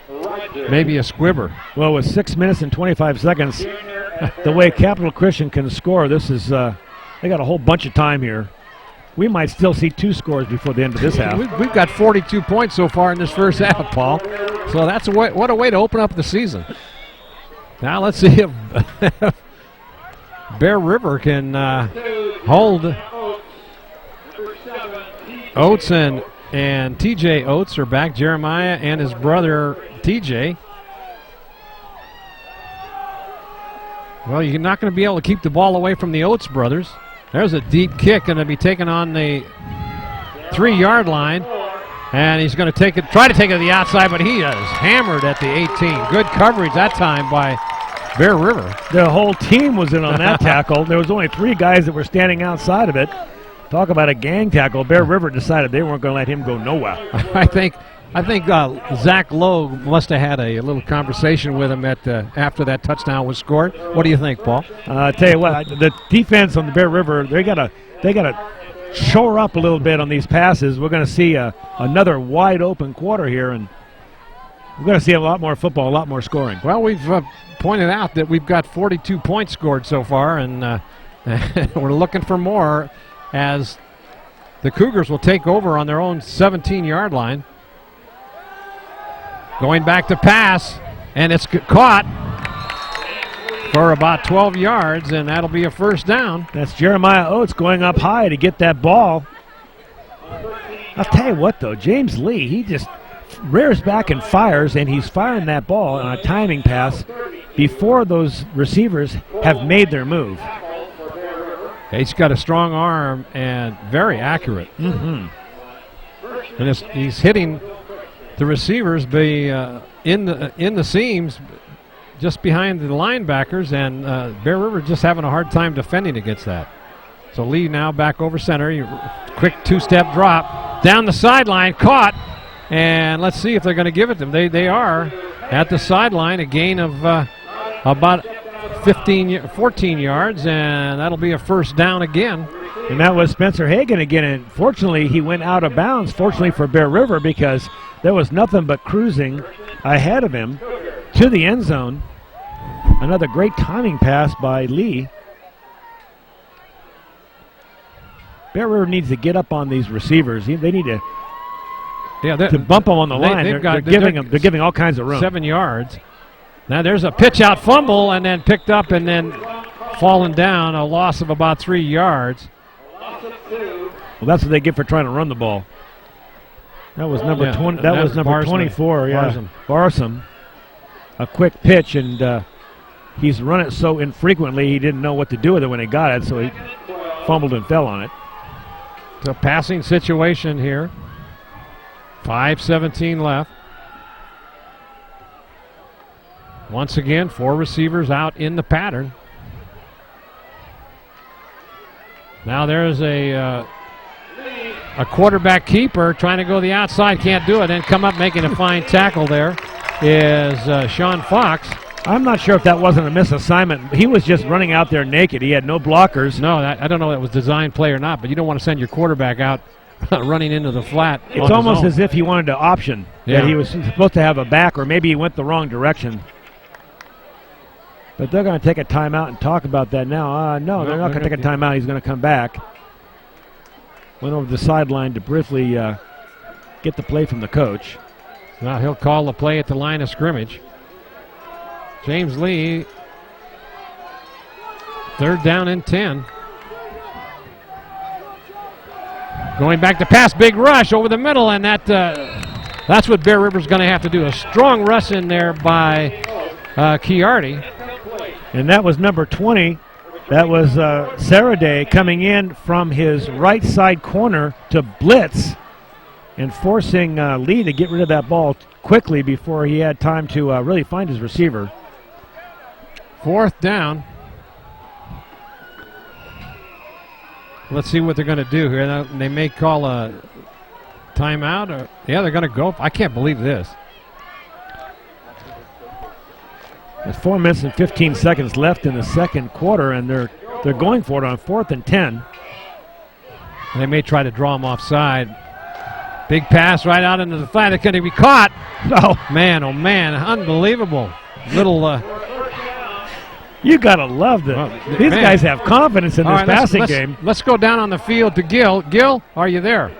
Yeah, Marty, I'm here, overhearing Coach Savoy talk to his offense, saying these guys are really good. They might score again. We have to be ready to go out there and perform. He was talking to his linemen, saying supposedly their offensive line is not as good as their defensive line. He goes, "What do you think about that, guys? Let's go show them." All right. Back to you. Thanks a lot, Gil. Good report. And we'll, boy, I tell you, that's deep in their own territory. And the way Bear River's driving, they had them 4th and 10. They had to get the first down, and they did. So now they call a timeout. That's, I don't know, that's open. I mean, I've never seen that in high school football. You've got to have a lot of faith in your quarterback and your receivers. And James Lee had to pick himself up off the ground after being sacked brutally by Bear River, stand over center, find Spencer Hagan, and delivers an absolutely perfect pass. Wow, this is impressive. I'll tell you, not too many high school teams would be calling that play on 4th and 10 when they haven't been able to move the ball in 3 previous plays deep in your own territory. That's well, maybe they don't have a punter. No, they got a punter and they've got a kicker, and that's. But they were willing to give the ball up to Bear River on the 50-yard line with 4 minutes left to play in the quarter. All right, let's go back down on the sideline to Gil. Gil, go ahead. 3 minutes, 40 seconds left in the half. Be sure to join us at halftime. We're going to be talking to this guy right here. He's scribbling down a few notes. Brian Hamilton from the Union. We'll be talking about the football tab. We'll also be talking with the Football Booster Club about the upcoming golf tournament that you won last year, Marty. Thank you for that. All right, the pass over center, good for first down. They continue to drive, Paul. Yep. 3:33 left to go in this half, and they're up to the line of scrimmage in a hurry, calling the plays at the line of scrimmage. I don't think I've seen them huddled yet. Have you? No, and they're in their hurry-up offense, and this is even more confusing to the Bear River defensive backs. Bear River just cannot stop the pass. They're going to have to put a rush on because they can't, even with 6 defensive backs covering. He's just picking them apart. Now there goes Lee. Quick pass again. Oh, and it's there. There's a hit, and it was incomplete. Coming up and making that hit is Hitchman. That'll stop the clock. 2nd down and 10. But no matter where the Cougars are on any part of the field, Paul, they're throwing the ball. I would suspect now they're going to look at either another one of those quick slants, or they might even try a draw play here, because the Bear River linebacking core is backing up into that middle zone. Oh, here's the play. There's a good shot of Zach Lowe calling the defensive play. There's a pass, and oh, nice. That was tough. That had 6 points written all over, but a good defensive play in there by Johnny Jewett. Johnny went. That ball was dropping in, and if Jewett hadn't just touched it, it was good for 6 points. You're right. That was intended for T.J. Oates, and that had 6 points written all over it.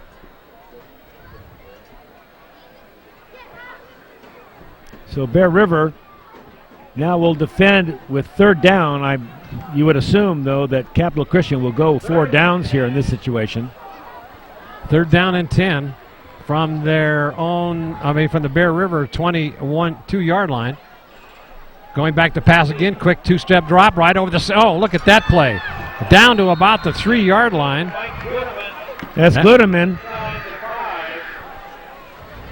That was a quick pass, 2-step drop. He just fires it, and it's hard to defend that. And Gludeman just went and found the seam. It was a quick post play. And I'll tell you, Marty, all of these, you haven't seen any of the wide receivers drop any balls yet. They're not dropping balls. These guys catch the ball when it's thrown anywhere in their area. Now single back again, 4 receivers out. Back to pass again will be Lee. No, there he hands it off this time. Bear River stops the run, and that gains only maybe a yard. In on the tackle is Chiardi. Plenty of time on the clock for Capital Christian. Ball is on the 4-yard line. Sean Fox calling the defensive signals. Relayed in by the sideline by Zach Logue. So field is spread out again. 2nd and goal, 2:15 left. Bear River on a goal line defensive stance. Oh, there's a delay of game, I believe. Let's see. Yeah, it is. Well, this is big. That is. That's going to take the ball back to about the 9-yard line. See where they spot it. Maybe at the 10. No, they're going to just take it back. Yeah, they're going to put it on the 10-yard line where it'll be now 2nd and goal from the 10. But that doesn't seem to bother Lee any. What's 10 yards? Nothing. Gives the receivers more room to run. Well, here we go. Bear River defense calling out the signals. Trying to put a stop to the passing arm of Lee. Goes back, big rush, fires off into the flat end. It's going to be a touchdown. Mike Goldman. And that ball was in the air long before the Bear River receiver even had a chance to pick him up. That was a beautifully timed ball. 1 step, drop back, put in the most perfect position over the left shoulder of the receiver. If we get this again, you just can't defend that. That was perfect precision passing. Yeah, that touchdown. I mean, he threw the ball before the receiver even thought about making a cut, and he just turned, and there it was, right in his hand. So now they'll try to make the score 28-21. Here's the snap, high snap, kick put up, and it's good. So that is Greenlee, the kicker, getting the extra point, and that'll with 2:01 left to go in this first half, 28-21. So this is quite a ball game, Paul. This is a burner. 49 points already scored, and we're not even at the half yet. On all those nights that we've seen the 7-6 grinded out ball game, yep. We start this season off with a scoring fest by both teams. Both teams able to move the football pretty much at will. This is good high school football. And one of the things that Bear River has had problems with throughout their school history is the secondary, and that's proven itself tonight. That's still a problem area that they're going to need to work on during the. Well, I don't think we've seen a Pioneer Valley League team that could cover these receivers. I don't think we've seen it in the last 2 seasons, Marty. You can't blame the defensive backs of Bear River when you have this kind of precision passing and these disciplined wide receivers that catch the football. That's a good point. Let's see what they do this time as Greenlee kicks off. Low liner taken at the 5-yard line by Jewett, and he comes up the middle, breaks away, and carries it out to about the 25-yard line, where it'll be 1st and 10 for Bear River as they'll start with 1 minute and 53 seconds left to go. Let's see if they've got a Jewett comes up limping. So let's see if Coach Savoy stays with his game plan, just stays with the ball on the ground, and is content to go in at halftime with a 7-point lead. If I was him, I wouldn't throw the football or do anything very exotic. Let's just stay and grind it out, get your yardage. Maybe if you can get a good breakaway, you can score. They're sending 3 flankers out to the right side. Going back to pass, right over the middle. That's going to be almost intercepted right through the hands of Jeremiah Oates. That's probably going to be the only ball he's going to miss all night, I think. Let's see the penalty out. Now we got a hold against Bear River. Well, that'll take them back deeper into their own territory. This is the worst thing that could have happened to him because now the clock is stopped. Yep. It was stopped with the incomplete pass, and now they're back deep into their own territory. With 1:48 left, a couple of running plays, if they can't get the first down, they'll be forced to punt and give the ball back to this Capital Christian team, and they'll have a chance to score again before the half. Now the referees are discussing the call. Let's see if they do wave off the flag or figure out where they're. Good shot of Garrett Barvick. The officials are still out in the middle of the field here discussing that penalty. They may decide to pick that flag up. Awful long discussion going on here. That was a first down play. First and 10, incomplete pass. Stops the clock. 1:48 left.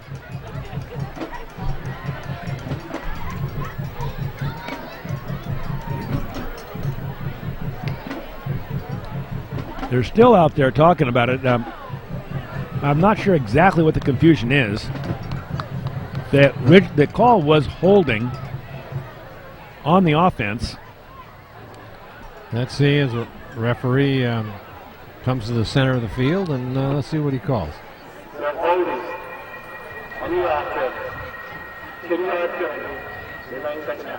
What? Okay, so it stands. And they will start first down again. And the ball will be set on what looks like about, what, the 16-yard line, or no? Inside the 15, so it'll be still first down. So Bear River deep in their own territory. They can't afford to make a mistake here. First and 22. Handoff. Over the left side, big hole. Jumps to the outside, fakes, cuts to the inside, gets by. There's a face mask call, and there it is. I saw it. Good camera shot by our camera operator down on the field, and that is Jason Varney. Doing a great job getting downfield and breaking tackle after tackle. But the clock will be stopped again with this penalty, and Bear River will benefit from the face mask penalty. Looks like Jeremiah Oates is on the field with a cramp. Let's see the replay here. Watch this. So his hand, that's pretty obvious. They said that was incidental contact, but that he turned his head sideways with that. He was trying to get a hold of that bull by the horns. Mm-hmm. Oh my God, I love those pink gloves. So Brandon Webb comes off the field. Coming in for Bear River is Cole White. And as you mentioned, Jeremiah Oates goes off the sideline with a cramp. They're giving him some water over there. They would sorely miss him if he couldn't play, but that doesn't look like what's happening from what's going on the sideline. So the clock continues to run. Bear River on their own 39-yard line. First and 10. Going back to pass. Deep drop. Now takes it up. Got a man open. There he is. He's going to overthrow him by 5 yards. Had him wide open. That was Garrett Barbick. That had 6 points written all over it. There's a hold again against Bear River. And Tanner Matthias had an opportunity of a lifetime. He was wide open. He just needed to drop that ball, and Matthias has got himself an active arm. He can toss that ball 40 yards in the air, no problem. That was a tight spiral, and it was just overthrown, but that, even if that ball was caught for a touchdown, it was going to come back. So it'll be second down now, or first down again. With a hold, that's 2 hold calls in this drive. They're not going to say which player it was. No, they don't in high school. Well, I remember they did when I held in high school. Oh, they did? Well, the coach always seemed to know. Oh, I think they do. There's a good shot of the football on the 21-yard line of Bear River. Now coming up to the line of scrimmage. 3 backs in the backfield in motion. And now setting down is Gray. Let's see what happens where that one goes over the right side and still running, and only thing he's accomplishing there is running more time off the clock. So it's 56 seconds left. Bear River's got 1 timeout left. And Coach Savoy is going to be happy if he can get away and get out of this half without having to give the football back to Capital Christian. Capital Christian now takes the timeout with 53 seconds left on the clock.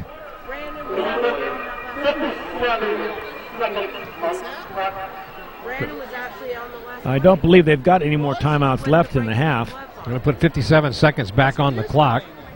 I can't believe it. I don't know why they would. He's a good player. So the Cougars call timeout. Well, because I want to take some of the other kids out. 28-21 here in our opening 2008 season for Bear River. They're in a dogfight here with a total of 49 points scored so far. So it has you wanted to see some offensive action. You got it tonight, Paul. It just seems like the last team to handle the ball scores a point. Is going to win this game. Well, now Bear River comes out with 57 seconds left to go in this first half. Let's see if they can.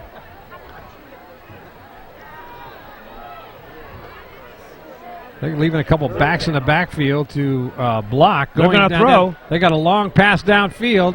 Matthias has thrown it up for grabs. And, he almost was there. That was to Barbic again. There was one receiver, Garrett Barbic, and 3 defenders dogging him down the field, and Matthias just throws it up there and has a lot of confidence in Barbic, but I suppose had they intercepted it, it would have been better than a punt. See, now that'll stop the clock with 49 seconds left, and now they'll have to punt. So let's see if they can get a good punt off here as Varney goes back to punt. High snap, big rush, nice spiral going down. Going to be taken in the corner. It's going to go roll all the way down. Good Bruin bounce, and it goes down to about the 29-yard line of the Cougars, where it'll be 1st and 10 for the Cougars, as they have 47 seconds left to go in this first half, and they could score. They could score twice. They could, and they could take the lead, as James Lee is firing on all cylinders tonight. I don't know what his passing stats are, but they've got to be some big numbers, as Bear River's unable to complete any passing yardage tonight.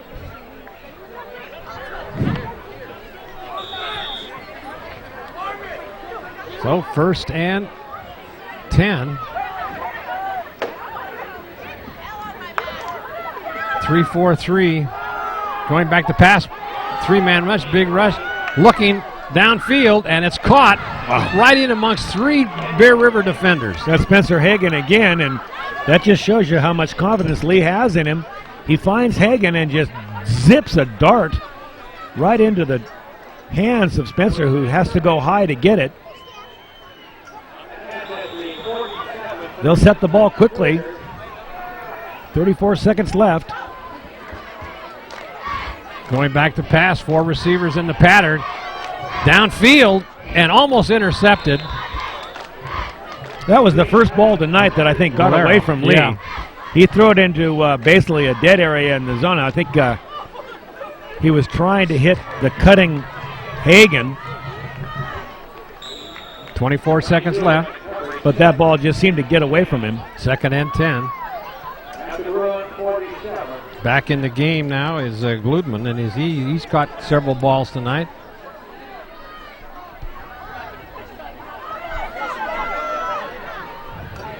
Now, quick pass, and he overthrows it. He had his man wide open. That is Oates. Well, that took a couple seconds off the clock. 21 left to go.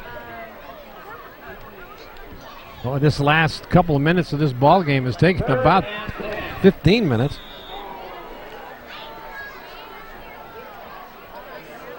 So it's 3rd and 10. Well, that doesn't seem to bother the Cougars any. They have had 3rd and 10, 4th and 10 all night long and been able to complete the passes for first downs. Let's see what happens here. 4 receivers again, 1 back in the backfield. Big rush by Bear River. They put the rush on. He's got plenty of time. He's rolling out. Now he's going to run the ball, and he's tackled. Nice open field tackle. Jason Varney. Jason Varney doing it all tonight. So that'll bring up 4th down. And they will take their last time out with 2 seconds left in the clock. It'll give them time for 1 Hail Mary before the half. And if I was Bear River, I'd put I'd all the be defenders. concerned. Yeah, I'd throw back. everybody back there. And the way this team can throw and where Lee can throw the ball in the air. Well, they might want to rush maybe a linebacker because they know they're going to have to go deep because there's not going to be enough time even if they get a 1st down. So they're going to have to go deep. So you might as well rush a couple linebackers just to put some pressure on him because you can see when he has to roll out, he's not that effective.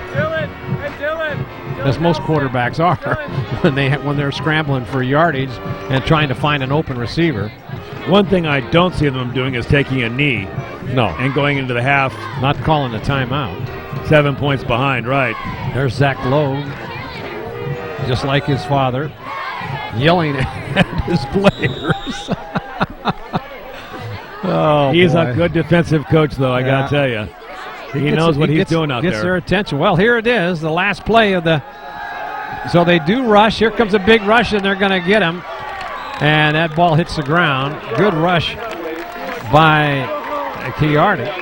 And a sigh of relief goes through this Bear River stands as we see them going off the field. So Gill's down on the field. He's going to try to get the coach to come by and say a couple words. Your impression of the first half against the Cougars? Exactly what we thought it would be, just a shootout. We're a good football team, and we blew an opportunity at the end there, but hey, that's the way it goes. We didn't want to give them the ball back there at the very end, taking a shot at our end zone, but that's the way it goes. All righty, good luck in the second half. Coach Savoy there walking off the field with the Bruins. They're leading 28-21 here at halftime. Be sure to stick around. We will bring you Brian Hamilton talking about the football tab, and of course Frank Mascari and Mr. Talbot from the Bear River Booster Football Organization talking about their upcoming golf tournament and other activities. Guys, back to you. Thanks a lot, Gil. We'd like to tell you that this NorCal Game of the Week is being underwritten this evening by Hanson Brothers Enterprises. Hanson Brothers Koufax is ready to assist you to beautify your world outdoors.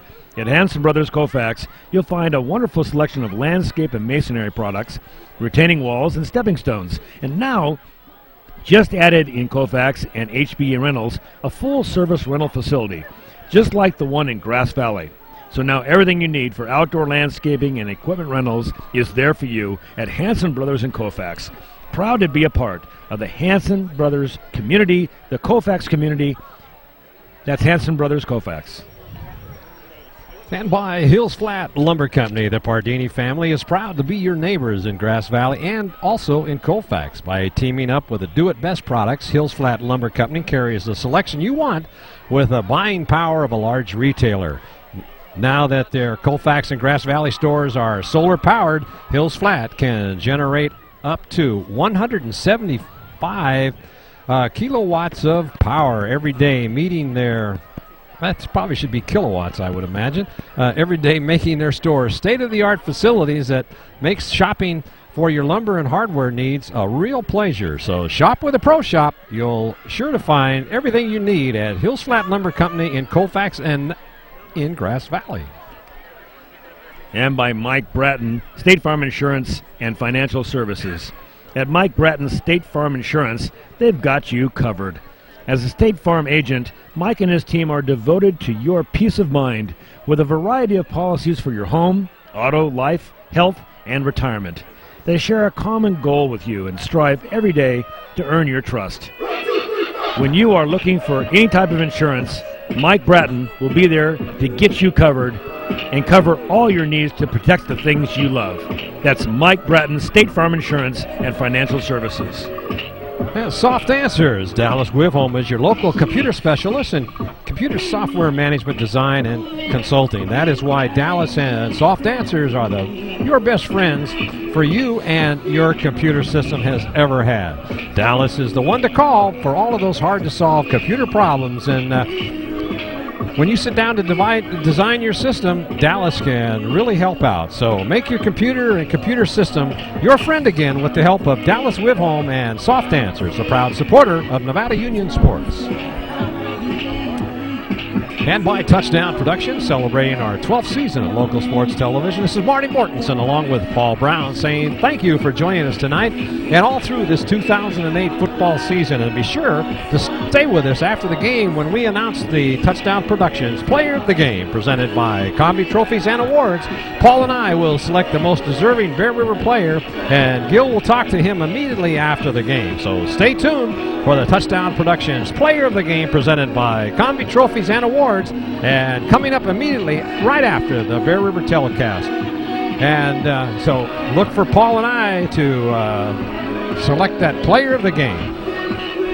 And now let's, I think I see Gil down there with Brian Hamilton. I don't know if Gil's ready. Are you ready, Gil, to talk to us with Brian? Well, I guess not, as we watch the Bear River cheerleaders. Well, that ended abruptly as the cheerleaders put on a nice drill tonight. We're all set to see it, and the next thing you know, the music stops, and let's go down. There we have Gil. Take it away down there with Brian Hamilton. Well, I guess we're showing it, but Gil's not with us at this point in time. Let's see if he can pick it up here now. Gil, are you there? All right, there you are. Halftime with the Bear River cheerleaders, and of course, football season wouldn't be football season without the Union football tab. And with us right here is Brian Hamilton. Brian, welcome to the telecast. Welcome to the football season. Hey, it's great to be here. Absolutely. Another night in Bear River. You've got long pants on. I was wishing I would have worn some long pants. You know, I even brought a fleece I got packed away in here. I felt that temperature dropping. It's that time of year. Now, football tab came out last week, but it's still available for everybody. That's right. We got extra copies. We actually brought 500 down here to Bear River. We have another 500 available at the first Nevada Union home game. Just free to anybody who wants to pick them up on the way into the game. And, of course, that first Nevada Union game will be next week up at their place. Rockland comes into the house. That'll be a tough match for Nevada Union. Yeah, I tell you, that non-league schedule isn't actually a cupcake there. I mean, there's a lot of teams that they're going to challenge them early on. I think Dave Humphers and company are going to know where they are right away with this schedule. Well, we saw Rockland last year in our opening game against Placer. Rockland always a tough opponent. But let's talk about the football tab, always a labor of love, or maybe just a labor to get it out. Great story on Steele Jantz this year. Yeah, you know, I think that what we tend to do each year is try to find the most compelling story, something that's a little bit beyond just the game itself, and get that as our cover story. And with Steele, obviously, you know, it's a senior's worst nightmare to go down with an injury in your senior year. You don't get another shot to show everybody what you can do. And, you know, good for him. I mean, he sticks with it. He rehabs his injury, graduates early from NU and heads out to Hawaii, and lo and behold, he's got himself a shot, and perhaps, as of January, a full-ride scholarship with the Warriors. You know, a dream come true, and just one of the many great sports stories that come out of Nevada County. We're so blessed. I say this all the time, and I think everybody at home realizes how blessed we are to have so many talented athletes up here. It's a blessing, and it's also keeps us busy. But, you know, one thing I love about these tabs is catching up with those guys that are out there taking their games to the next level, and it seems every year there's just more and more of them doing that. And not just in football. I mean, we've got kids all across the state and some across the country competing in other sports as well. I mean, you got Allie Daly gearing up for her senior year at UCLA. We expect big things there. You know, Spencer Havener obviously got cut with the Green Bay Packers this year, but we're hoping he'll get another shot.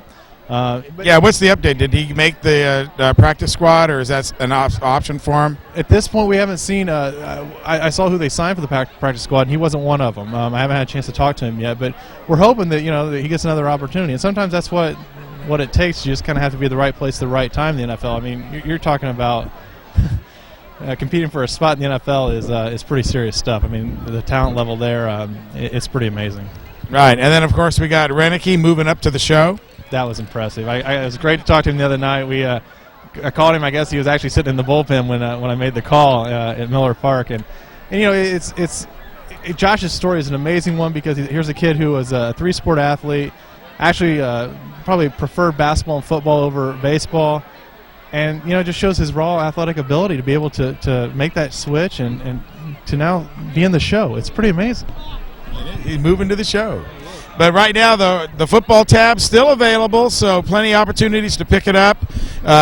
Here, of course, tonight, you can always go by the Union office and get some. We've got some there as well, and we'll be happy to give them to anybody who wants to stop by and pick one up. And other great stories, schedules, both teams, of course, rosters, and all the great football information. It's not one of those items that you just want to pick up and toss aside. It's jam-packed with stuff.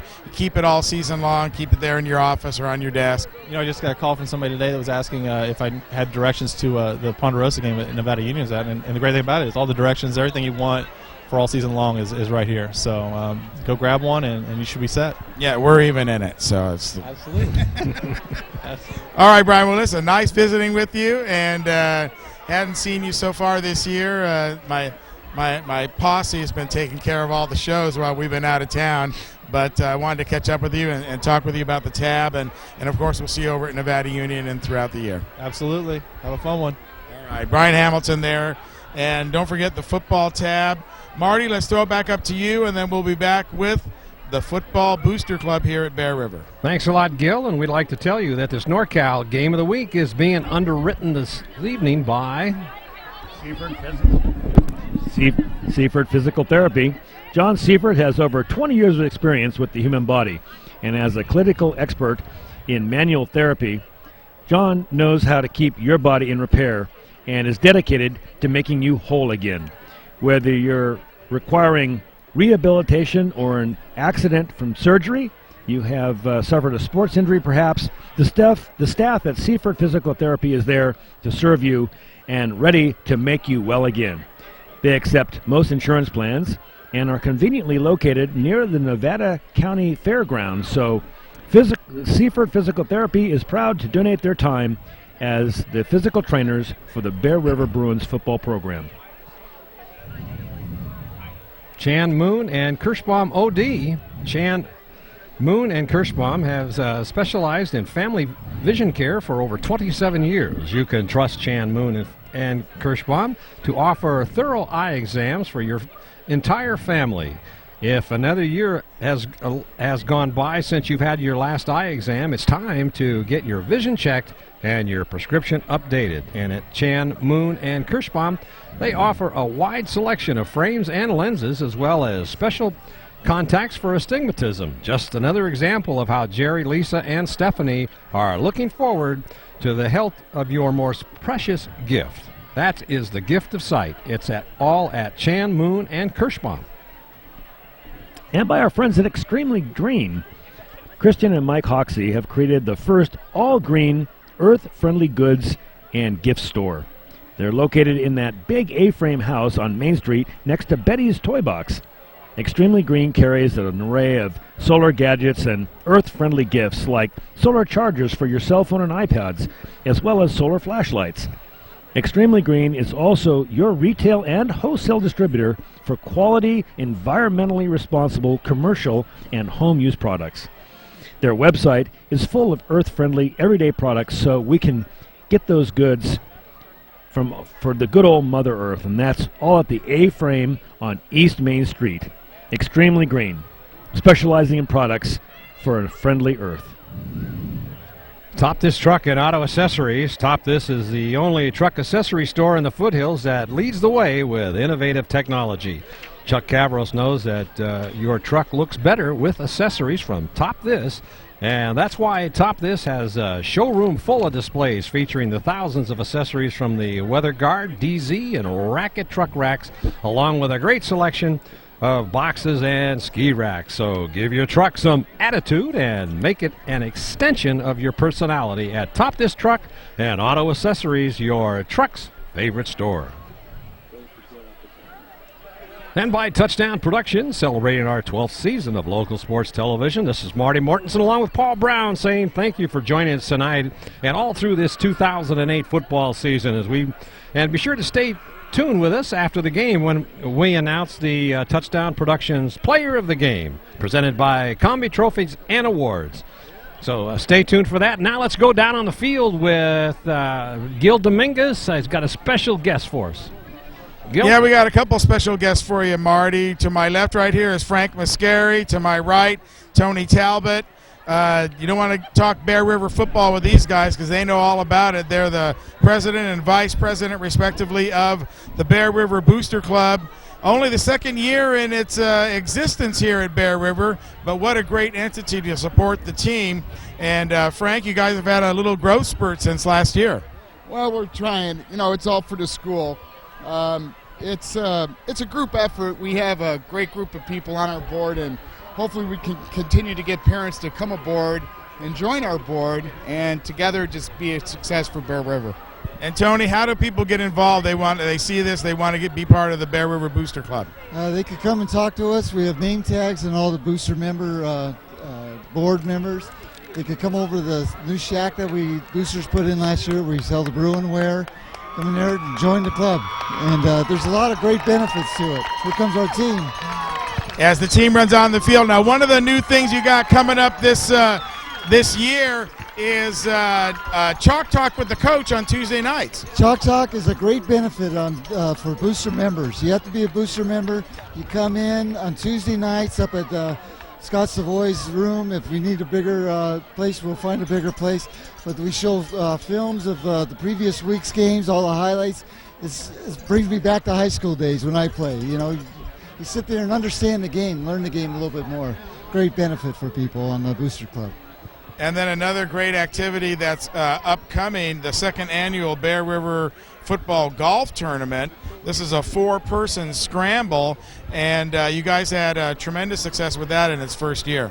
Well, I think we had close to 32 foursomes last year with a head count of close to 200 people. So it was for our first year, it was great, and we hope to get the same kind of crowd. It doesn't make a difference. You could be a 2 handicap or you could be a 40 handicap. It's just all the proceeds go to the football department. It's fun. It's a great event. We have a great dinner afterwards. There's tons of raffles, and there's a silent auction, and all the money raised all goes directly back into our football program. So we're proud of that. We had the Booster Club also put on a barbecue last week, and it was our scrimmage. And I'll tell you, I think we had a total of 520-some people we fed on scrimmage night. So it was really a great turnout. They've never had that kind of a turnout for scrimmage, for inter-squad scrimmage. So it worked out great. So we're here for the school. We're here for the kids. We would like to see a little more parent participation when it comes to the Booster Club and the Booster membership. And go Bear River. Now, how do they get involved with the golf tournament? Who do they want to call, and give us some numbers? Well, they can contact myself, Tony Talbot, or Sean Mason directly at Lake of the Pines. He's a golf pro out at Lake of the Pines. His phone number is 268-8337, or you can contact myself at 906-7503, or Tony Talbot. I'm at 268-8894. And the golf tournament's great. I mean, it's a lot of fun. A lot of great gifts we give away. And like Frank says, you could be a 40 handicap or a 2 handicap and you'll have a ball. Well, I've played in several scramble tournaments, and it is a lot of fun. Although I have to admit, it's fun if you have better players on your team. Well, from what I understand, as a matter of fact, if I'm not mistaken, our first annual golf tournament was won by a bunch of sandbaggers. I believe that's Touchdown Productions, if I'm not mistaken. I think Marty Mortensen had something to do with that, and I was trying to tell him today that he won that tournament, and he was having a difficulty remembering, so I'm not sure what that's all about, but I believe you were the winner, and he confirmed it, Marty, that you were the winner in that tournament last year. Well, he's got to come back this year, and he's got to perform again and keep it going. Well, right, you got to defend the championship, I would think. Right, absolutely. Yep. You know, you might want to get 3 or 4, 5 straight, and nobody will want to play anymore. Well, it's yeah, we'd love to see that. But it's the cost of the golf tournament, $100, which includes your dinner. And what's nice about this tournament is, if you don't want to play golf, you want to come afterwards at 5:30. There's going to be a banquet dinner. You could just come for dinner only, and that's $25. So that's the golf tournament, October 25th, guys. We're just about ready to go back to the third quarter. Thanks for joining us. Thank you very much. Thank you. All right, good job, Of course, Gil. go Bruins. Marty, guys, back up to you. Thanks, Gil. And we're about ready for the kickoff of the second half as we start. Here's the kickoff. It's going to go, it's a short one this time. It's going to be, looks like it's going to go out of bounds, and it does. Bear River will get the ball on their own 35-yard line. As we start, Paul, here in the second half, Bear River leading by a slim 7-point margin, 28-21, as this game has gone back and forth the entire night. And let's see if what Bear River's got up their sleeve as they deferred after they won the toss, and now they are getting the ball here in the second half. And, you know, it proves out now that this was a very wise move by Scott Savoy to take the ball at the beginning of the second half. They controlled the ball at the end of the first half, and you want to keep it out of a team like Capital Christian's hands for as long as you can. These guys will score quick on you. Well, Bear River decided to have the kicker Greenlee kick that ball again. So now they figure, well, maybe they can run something back instead of taking the ball on the 35. Let's see if he gets a better foot into this one. And it's a squibber line drive. And it's going to be taken on about the 10-yard line. Breaks to the outside. That's Parfait. And he slips. And we'll probably see a lot of that this winter as the dew builds up on the field as the game goes on late in the fall cool nights. And it's a little cool tonight. Thank you for letting me use this. Yeah, I'll bill you for it later. Okay, that sweatshirt that I bought earlier.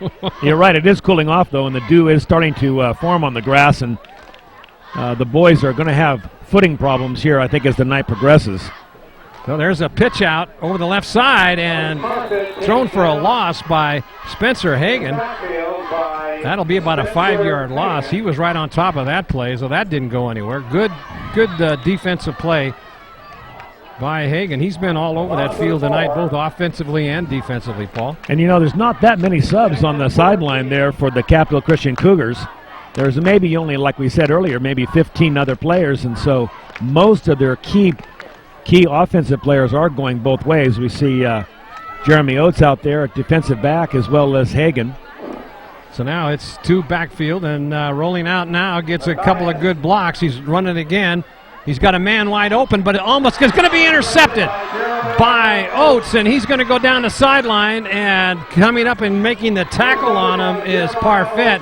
Boy, that was a big turnaround right there as Matthias was rolling out to the right through into triple coverage. And Jeremy Oates timed it beautifully. He gave just enough room to the receiver, Barbic, to entice Matthias to throw that ball. Here's the replay, and look at him cut right there in front of him. Nicely done. Jeremy Oates has done it on both sides of the ball, and here he shows his defensive skills. Now they're in good position down on the Bear River 25-yard line to start this first offensive play of the second half for these Cougars, and now there's a delay of game. That'll run them back five yards. The Cougars in good field position here. Can tie it up or go ahead. Coming into the game is Jason Varney. That was just inexperience on Matthias's part. He could have just pulled the ball down and gone out of bounds and taken his 5 yards, but he tried to force that ball in to Barbic, and it resulted in an interception. Now it's 1st and 15, going back to pass, a deep, and that almost was intercepted. John Talbot back there defending. Good coverage by, good defensive play back in the secondary by Talbot, as that'll bring up 2nd and 15. But with the way James Lee passes, it doesn't make any difference where they are or what the downs are. We'll look for another timing pass over the middle here to Hagen. It's been open all night. Going back, 2-step drop. Now he's going to run. He's got an opening. He's got a big hole. And gets it on down for looks close to a first down, and they're going to give him a first down on that play. That was a design play, quarterback draw, right up the middle, and James Lee showed some of his split speed. Looked off the defense and then pulled it down and went right up the middle. Good run, good speed in there by Lee. Oh, first and 10 from the 13. They've got they can get a first down without getting a touchdown, so here we go. Bear River on their heels again, deep in their own. There's a pass right over the. There could have been a defensive pass interference on that. Very close. That was number 5. That was Casey O'Donnell, and he was dogging Oates out there in the flats. I believe he had an arm on him, but he got away with it. There's a good shot of Casey O'Donnell. Now it's 2nd down and 10 from the 13 of Bear River. Driving. There's a quick handoff over the right side, and that doesn't go anywhere, so they stop the run. The runs have not been very good yardage makers tonight for the Cougars. It's been pass, pass, pass. They try to throw in a run to keep the defense honest, but I tell you that went Bear River nowhere. defense was swarming on that play. It absolutely went nowhere. So that brings up 3rd and 10, but we've seen this before. 3rd and 13. Well, 3rd and 10 at the 13. So Capital Christian over the ball. 3rd down. One back in the backfield going out to pass, big rush, but the back picks him up. He rolls out. And all in amongst 2 defenders, and couldn't defend another touchdown. He basically threw that ball up for grabs in the corner, and with 2 defenders around him, Spencer Hagen one time again gets his 3rd touchdown for the night. You wonder if it's the accurate passing, if it's the disciplined pass routes that Hagen is running, or if it's an inexperienced Bear River defensive backfield. But whichever it is, that was just too easy, Marty. It was good coverage, but that is low snap, but it's going to be up and good. And this game is tied 28-28 with 9:52 left to go in the second half.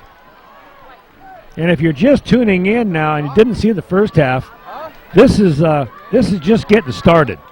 Both teams seem to be able to score and move the ball pretty much at will. And like I said before, I think it's whoever has the ball with the most time at the end of the 4th quarter is going to end up winning this game.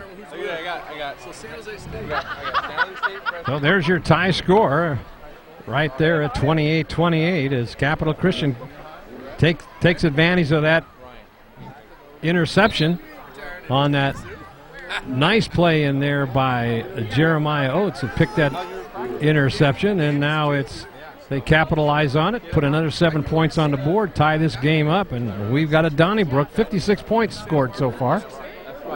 Greenlee to kick off. I didn't think Bear River was expecting this. This team is good. They're only that offside. They got a little bit ahead of that kick, and they will go back and kick her again. Bring it back 5 yards. I don't remember seeing a Bear River defense that has given up this many points in a game. I mean, that's been the bread and butter of Bear River over the years, is the defense. So now we're trying to do this again. Greenlee goes back 5 yards.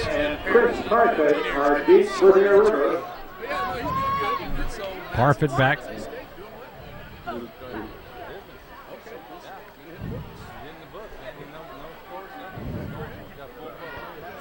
Number 6, Brendan Greenlee, has a good leg. He's pumped him back there almost into the end zone. There's a big kick.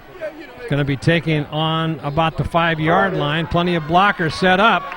Coming up the middle and gets out to about the 26-yard line. That was Parfit. That is Chris Parfit. Let's go down on the field to Gil Dominguez. Where I don't see him, but Gil, if you're ready, go ahead and take it away. Thanks, Marty. I'm down here with trainer for the Bear River Bruins, John Sievert. And John, we got the wellness report for the first half. Right, so we're looking in good shape. We don't have any injuries. Just a couple of the players had some cramping, some calf cramping. They're eating some bananas and drinking plenty of fluids. So Johnny Jewett had some cramping in the first half at the end of the second quarter, and we're in good shape right now. So that's something to be expected, though. Temperature turning a little cold. Exactly. They're not used to it, and they're not used to the intensity. And this is a shootout, 28-28, so it's a shootout, and they're just playing real hard, and they need to drink lots and lots of fluids. Well, things to learn for next week. Absolutely. All right, thanks a lot, John. You bet. Thanks. Guys, back to you. Thanks a lot, Gil, and that play goes for 2 years. So all of a sudden, Paul, the Cougars have stiffened up their defense, and Bear River, those holes that were open big time in the first half are being closed so far. There's a quick handoff. Just as I said that'll get a first down or close to it. That's Jewett going through the... No, I think it was Varney. Oh, you're right. It is Jason Varney on the left side, picking up about 7 yards. It's going to be very close. It'll be third down and maybe 1. That hole was wide open. They're having some great success going to the outside. Not so much up the middle, but both to the outside. And so that'll bring up third down and about 1 yard. The quick slant play, right and left, is both open right off the tackle. And now actually, they're going to take time out for a measurement, Paul. It's pretty close, but I think they missed it by about a half yard. Yeah, from the original spot that they put out there, it looked like it was going to be short. Let's see, it is about... Not much. Not much, no. Less than about 4 chain links. Just that much. Third down for the Bruins.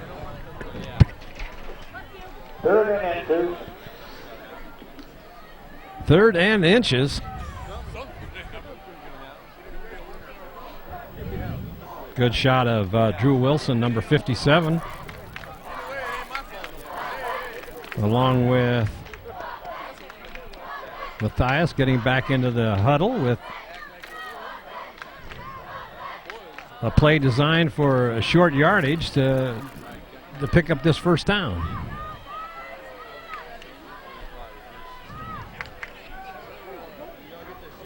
Garrett Davis, number 75, has opened up some big holes on that line tonight over that right side.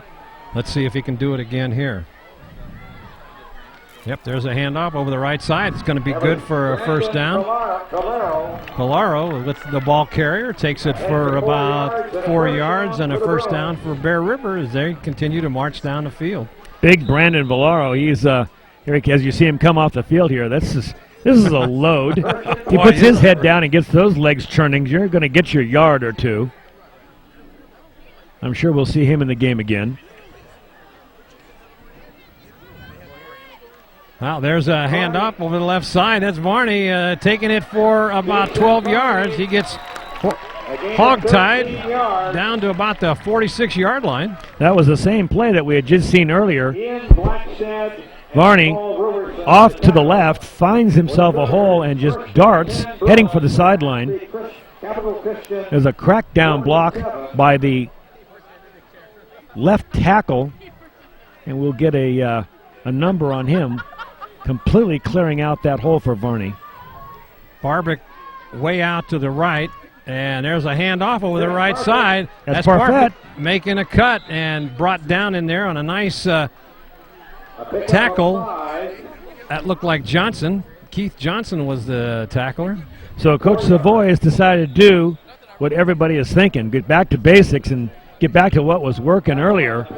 And that's the quick slant, right and left with Parfett and Varney. No reason to get fancy when those plays are working. Now, 2 backs in the backfield. Gray moves over to the right side. Quick handoff up the middle, and that'll go for about 3 yards. Jason Barney. Once again, it's 3 yards and a cloud of dust. 2 yards. Varney on the ball carrier. Was Darren Pulley. Bruins just short of the 40. Valero back in the game. 39 will come to the backfield. 3rd and 4. Now, who is missing is Johnny Jewett. He is on the sideline. They're giving him a breather. There's a pitch back to Parfit. He runs in. It looks like he's going to get it. Good following his blockers. Flag down. Let's see what they're going to do. Maybe it's a face mask. Or maybe it's a piling on. I don't know. We'll see what the call is here. The tacklers were Ian Blackstead and Darren Pulley. Right. That's what I thought it was. I saw a reach in. I saw the hand go up, and when you're about ready to make a tackle, you've got to keep those hands down low, or you're going to be called for that. Touch that face mask, and Capital Christian 31. So Bear River on the move. 1st and 10 from the Capital Christian 31 as. And not only are they on the move, Marty, they're also eating up the clock. They're right. keeping that ball away from this explosive Cougar team. Just grinding it out, working their way down the field. Well, right now they got a man open. They got him wide open. That could be 6. It is. That is. That was Nolan Lewis. Oh, he split the seam.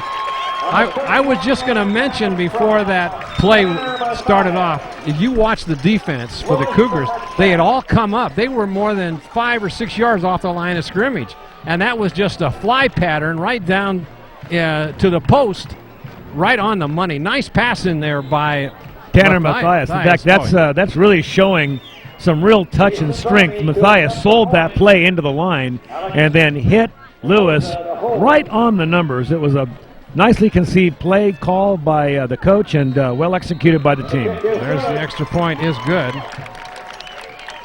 So Bear River scores, makes it 35-28.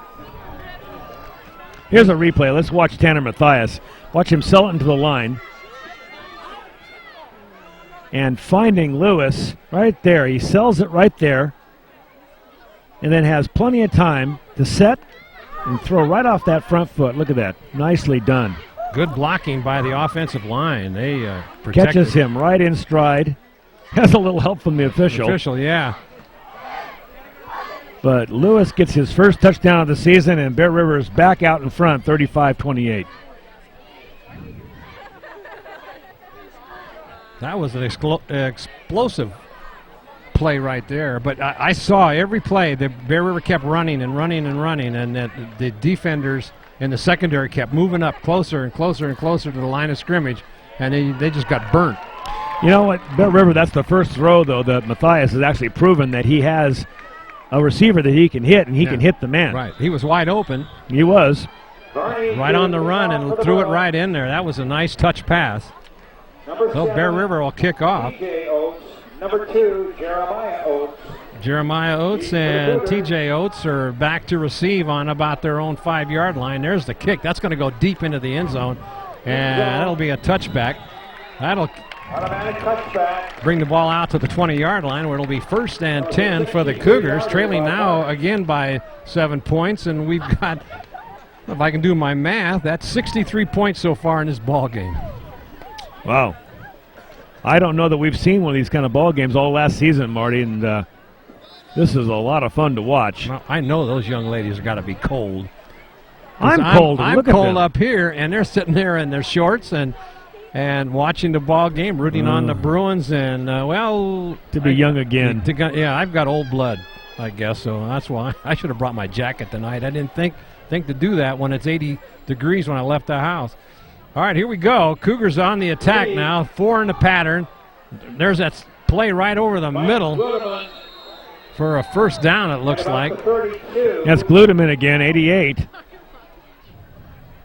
The play is good for 11 yards. He's 88 and out the gate, boy. I tell you, he's got some for a big kid. He is, and he's got great hands. And that ball was delivered right on target. That ball hit right between the 8 and the 8. All he had to do was put his hands around it. 1st and 10. Cougars on the march. Lead back. Big rush this time. Oh, no, they handed it off. Faked everybody out. That went to Barsom, and a good heads-up play in there by Sean Fox as he put the stop on it. That was that could have gone for some big yardage had Fox not been alert. Still be 2nd and 10. They're just trying to keep Bear River honest with those runs. That's only about the 6th run of the game. Yeah, sprinkled in there every now and then. Barsom hasn't gone anywhere.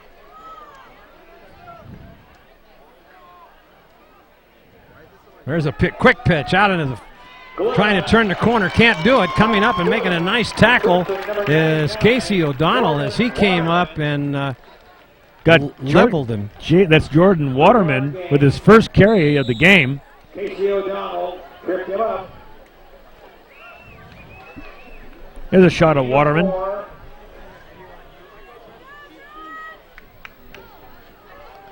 Third and 6. Now they've got 2 backs in the backfield. I guess they're going to bring another back in there to protect Lee as the Bear River's putting on a big rush. Here's a blitz. And is it caught? No, it's incomplete. The ball was thrown a little low. And once again, Paul, I want to point out that Bear River blitzed that time, and it forced the Lee to throw that ball low in his hurry. So I think now they'll go into punt formation. Yeah, Lee definitely didn't have enough time. Although he left 2 backs in to protect him in the backfield, he threw off of his back foot and was hurried. And so the ball was low and away for his receiver. That's one of the first times tonight we've seen Lee throw an errant pass.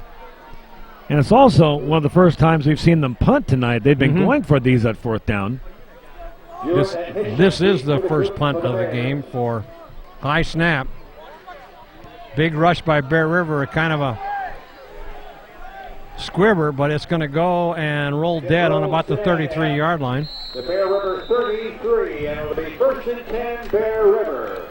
So Bear River is going to take over after a very successful drive early in the 3rd quarter, mixing up both pass and run to maneuver the field and march down the field, holding the ball a long time, holding the ball almost 6 minutes on the drive.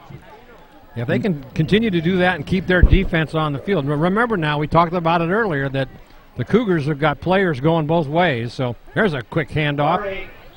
Good tackle. Jason Barney for 3. By number, looks like 22. Darren Pulley. Darren Pulley's wearing a different number. They got him for 19. We'll call him. 2nd and 7. Update our roster with 22. Pulley with the tackle. He's been in quite a few tackles tonight. 3 backs in the backfield. Quick pass, a quick look in to Barbic. And that'll get a first down. That was a nice touch pass again, Paul. It was. Barbic was wide open, went up, held his concentration, caught the ball with his thumbs together. It's starting to cool off too, Marty, and it's going to be harder and harder to catch that football. On the tackle. These guys are used to practicing in the heat during the day, in the afternoon.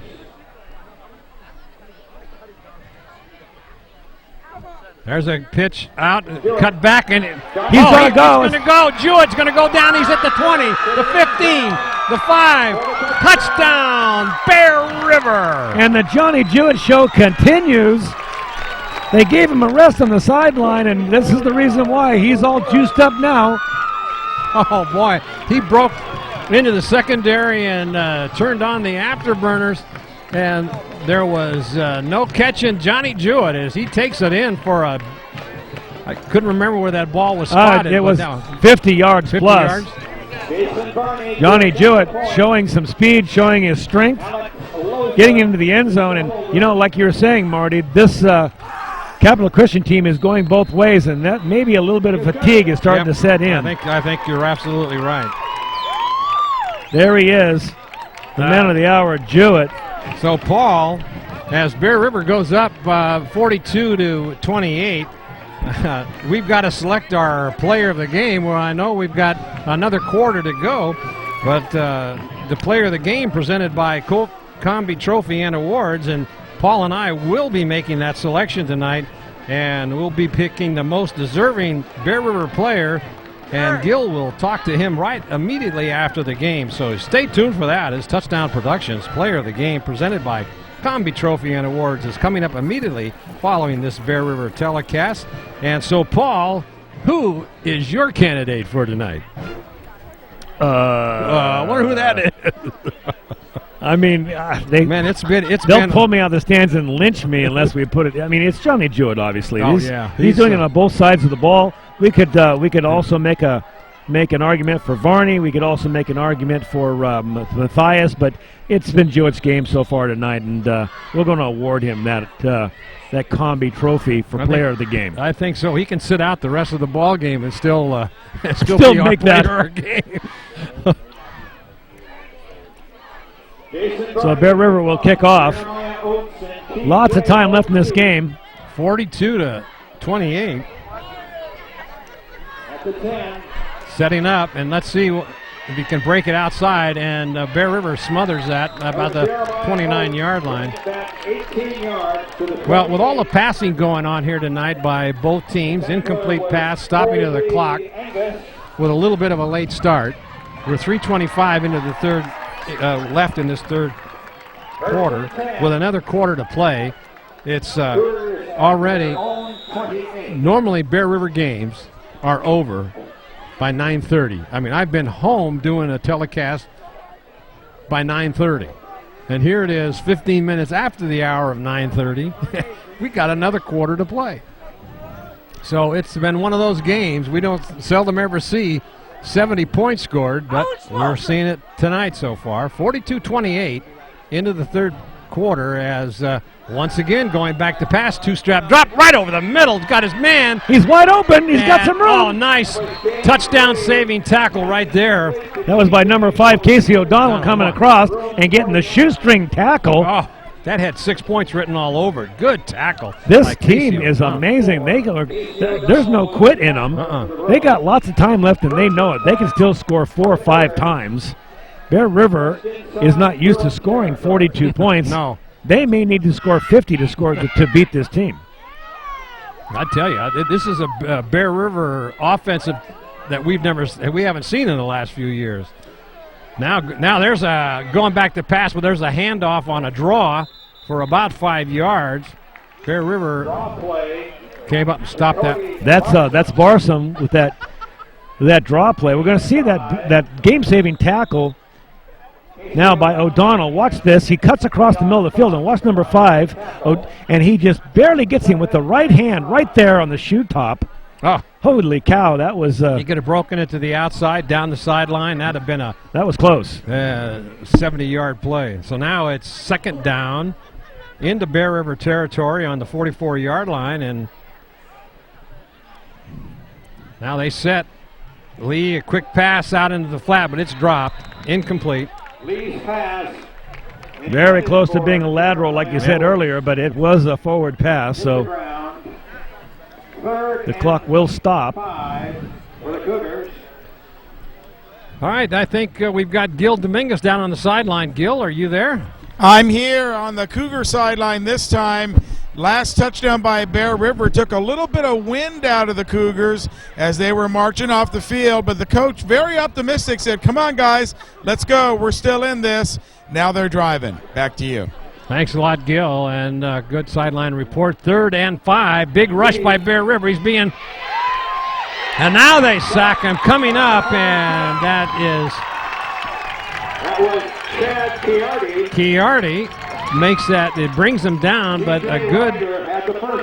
Chad Chiardi had the opportunity to get him and missed him, and then stayed after the play That was a loss of 9 to yards. get Lee in the backfield. That was a loss of about 5 yards. Now it'll be 4th down and 12. And I don't see the punter coming out, Marty. No. Well, they've had 4th and however, but Bear River is got to hold them one more time. Look how far off they're playing. Yeah. They're playing Hagen out to the right. Now timeout being called here. Wow, that defensive back, number 42 for Bear River, John Talbot, is playing 10 yards off of Gludman out to the right. Now, Capital Christian's got to go all the way down to the Bear River 39-yard line.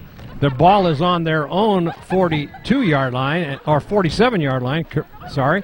And so that's going to have to be about a 13-yard pass play here to keep the drive alive. And I don't know. I don't know if you want to give Bear River a good field position like that if this play should go incomplete or a sack is being made. I think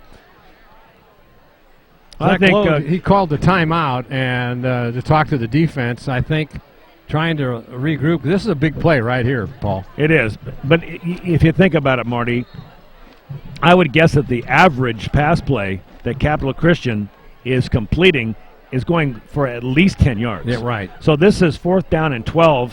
What they're thinking is they're just going to complete one of their slants. Well, let's see if they're. No, it doesn't look like they're going to put They're really laying off these receivers, though. They're not going to put a pass rush on, looks like.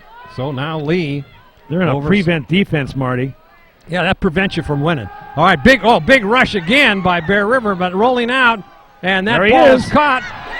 That's caught by Hagen, and he could go, and he gets brought down at about the 15-yard line. So Bear River loses a timeout. 4th and 12, and they complete the pass, and down inside the 15-yard line. Let's see where they spot it. This is going to be at the 16. 36-yard pass, it looks like.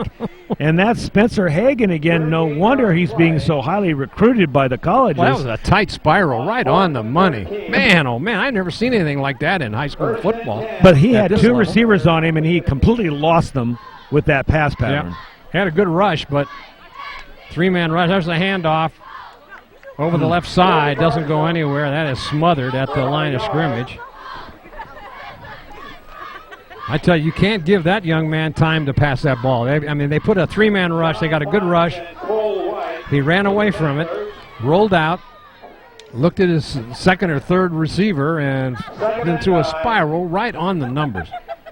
Clock continues to run, and this will probably be the end of the third quarter as this has turned into a real Donnybrook tonight, Paul. It has. And, I don't want to second-guess Coach Savoy. He is an excellent, excellent offensive coach. But for him to fall back in a prevent defense on that last play, you would think that he'd bring his linebackers or bring a defensive back and put some pressure on Lee. Yeah. And Lee, getting away from the only rusher in the backfield, had time to spot Hagen and just put a perfect spiral pass on him. Now they're back in the ball game. I was surprised at that prevent. I know they had 12 yards, but like you had mentioned earlier, every time they complete a pass, it's 12, 15 yards. So let's go down on the field with Gil Dominguez. Gil, take it away.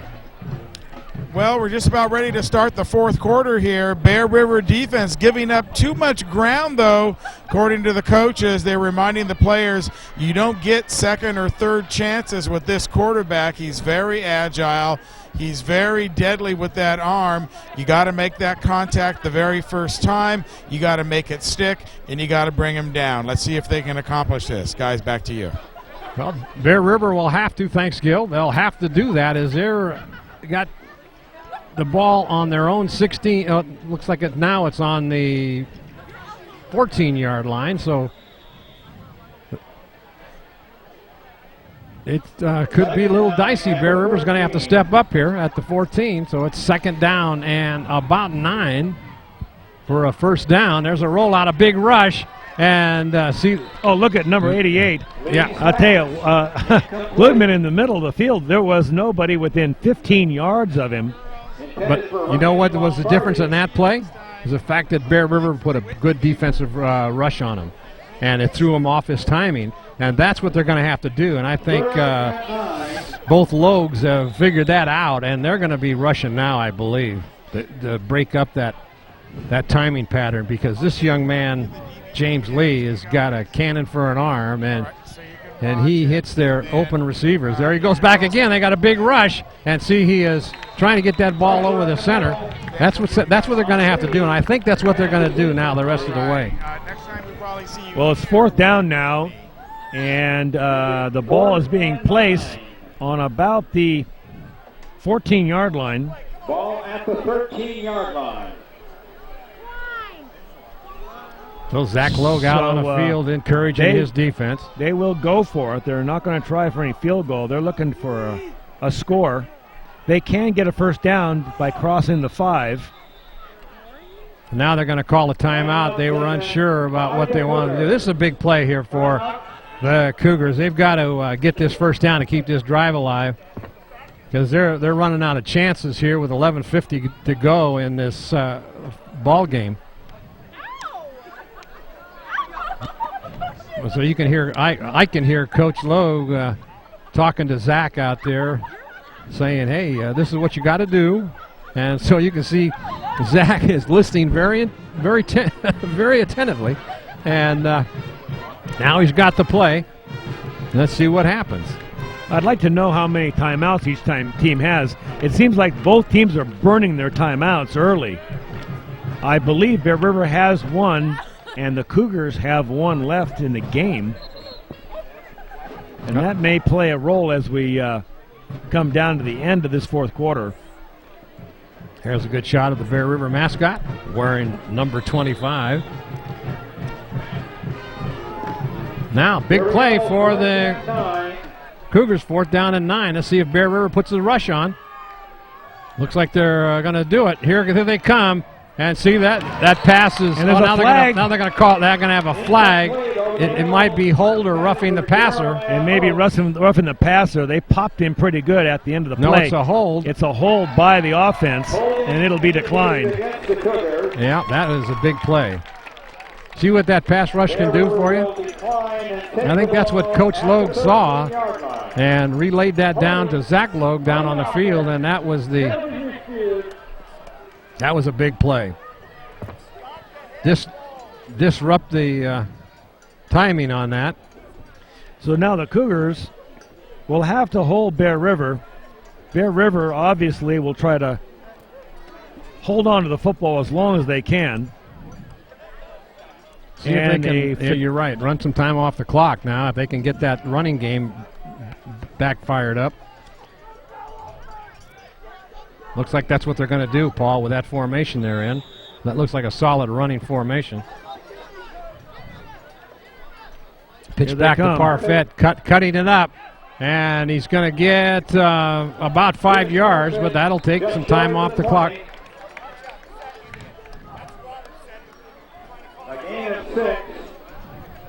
A gain of 6 yards by Parfait. You know what I think would be a good play for touchdown productions? We got to mic up Coach Logue up in the top of the tower up there and see what happens. I don't know. We'd probably be editing some of that out. I think so. All right, here we go. Handoff right up the middle. Fumble. There's a fumble, and it looks like Capital Christian picked it up. Let's see. Yes, they did. Bear River with their first turnover of the night. Coughs it up on about their 20-yard line, 22-yard line. That was Drew Reed, I believe, recovered that. He's holding his side, so somebody must have hit him after he picked that fumble up. That was a big play. Here's the play, and let's see what happens. The ball does come out. He's still moving, and well, he was tripped up by his own man as he made his cut, and 51 came up with the ball. That is Drew Reed. Drew Reed actually had ideas about actually advancing that ball. He didn't just fall on it. He picked it up and thought maybe he was going to go the other way with it. Well, here we go again.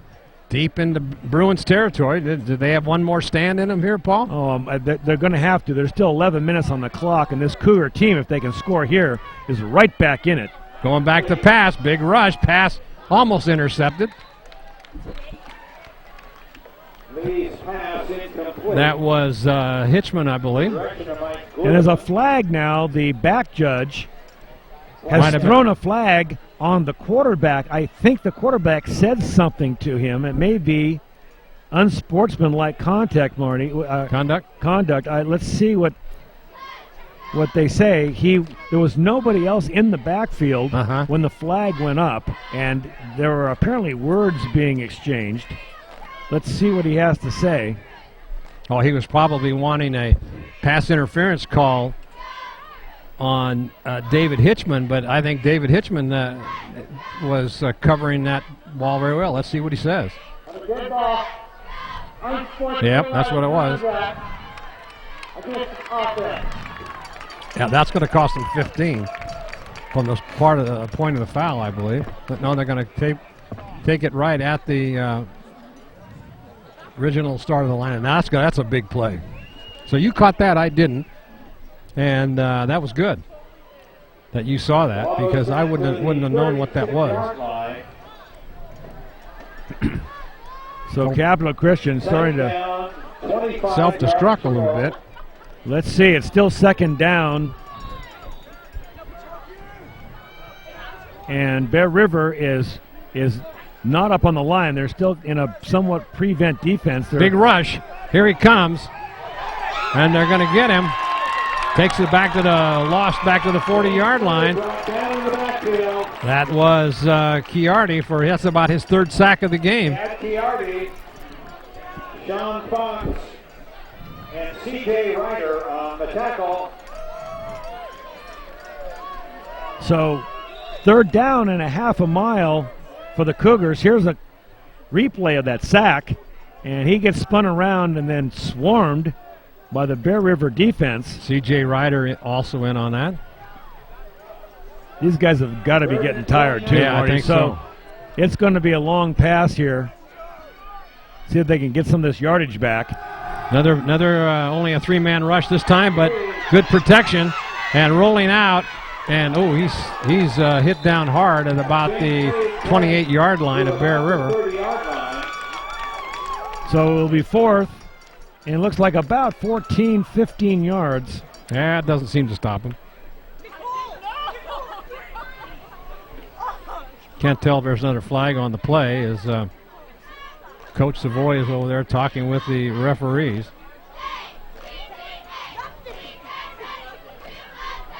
Zach Lowe, he's not real happy about what's going on here with his defense.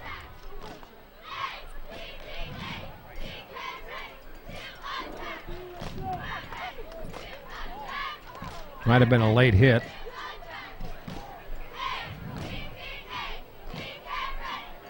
This could be big right here if this is a penalty.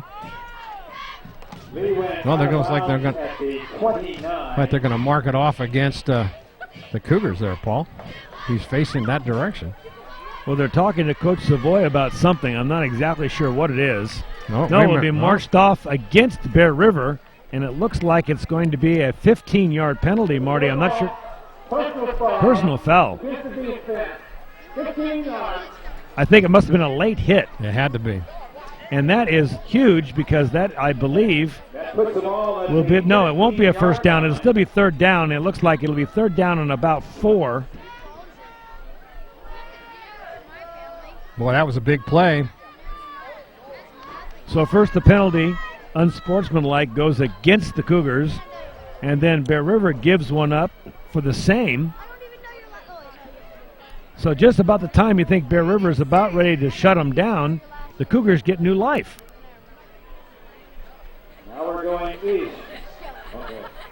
Now they're going west.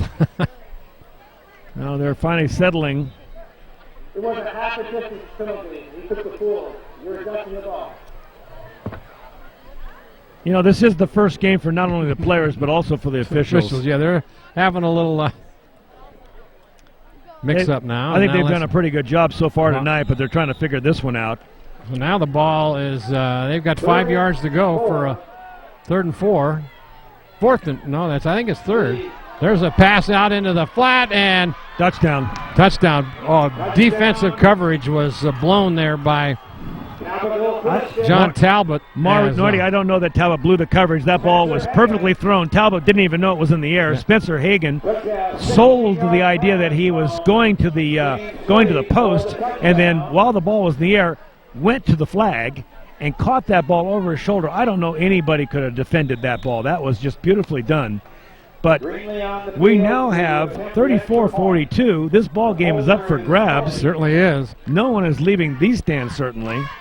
And let's see if they Kick can down, and it is up and good. 35-42. So Greenlee makes the extra point, and now it's Bear River's Look at turn. those shoes. Yep, he's got. Those are beauts. He should be wearing green shoes because his name is Greenlee. I'd wear those shoes just every day.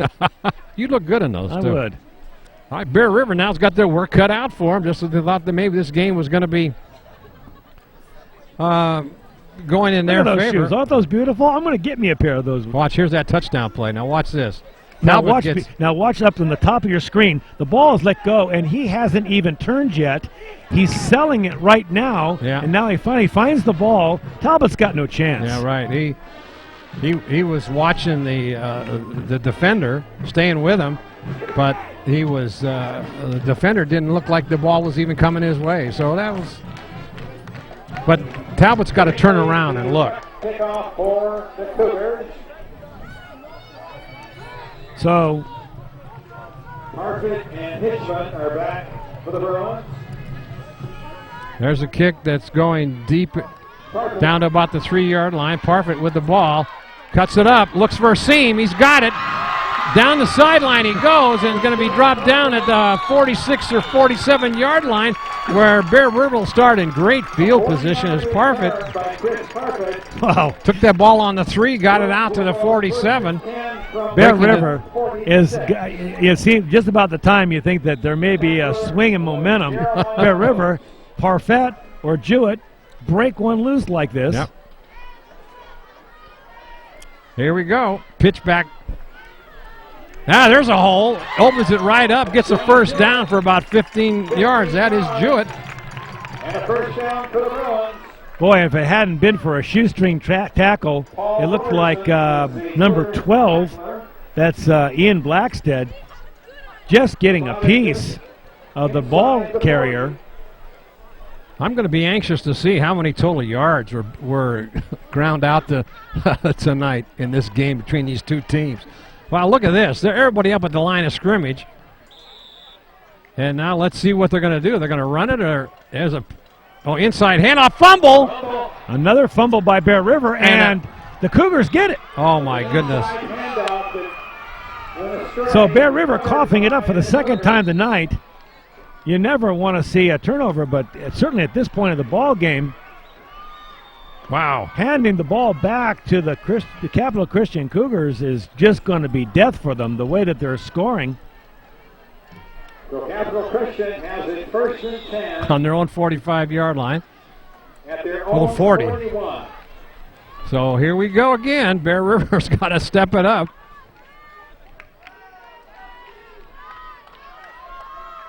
Boy, this is quite a game, Paul. They had everybody up at the line of scrimmage on that play for the Cougars. I mean, that was just plenty of time to pass. Out of the flat, then he overthrows his receiver. Gluteman could not reach it, so it'll be 2nd and 10. You know, Lee is very disciplined about looking off his defense. He was looking left, and then went right to Gluteman to the right. So once again, no huddle, as always, by these Cougars.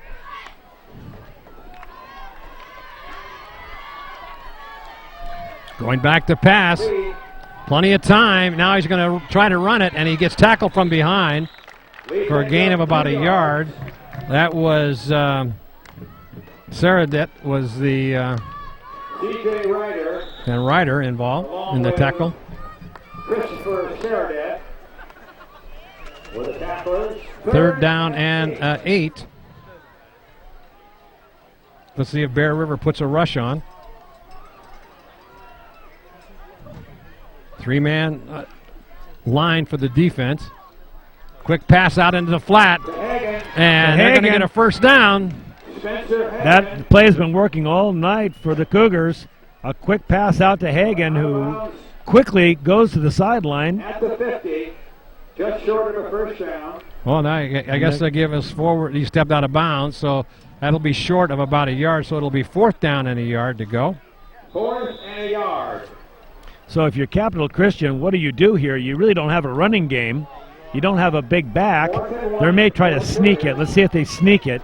They just need a yard. Might be a quarterback sneak coming up. It is. And they're not going to get it. No, they didn't get it. I They're can't. not gonna get it. Great defensive play by Bear River defense. They stepped up, and that play didn't get anything. You know, what else were they going to do? I mean, they telegraphed the idea that they're going to have a quarterback sneak. They had no back that was going to take a handoff. Yeah. So they just bunched up. C.J. Ryder led the tacklers. Oh, that's a big defensive play right there for the Bruins.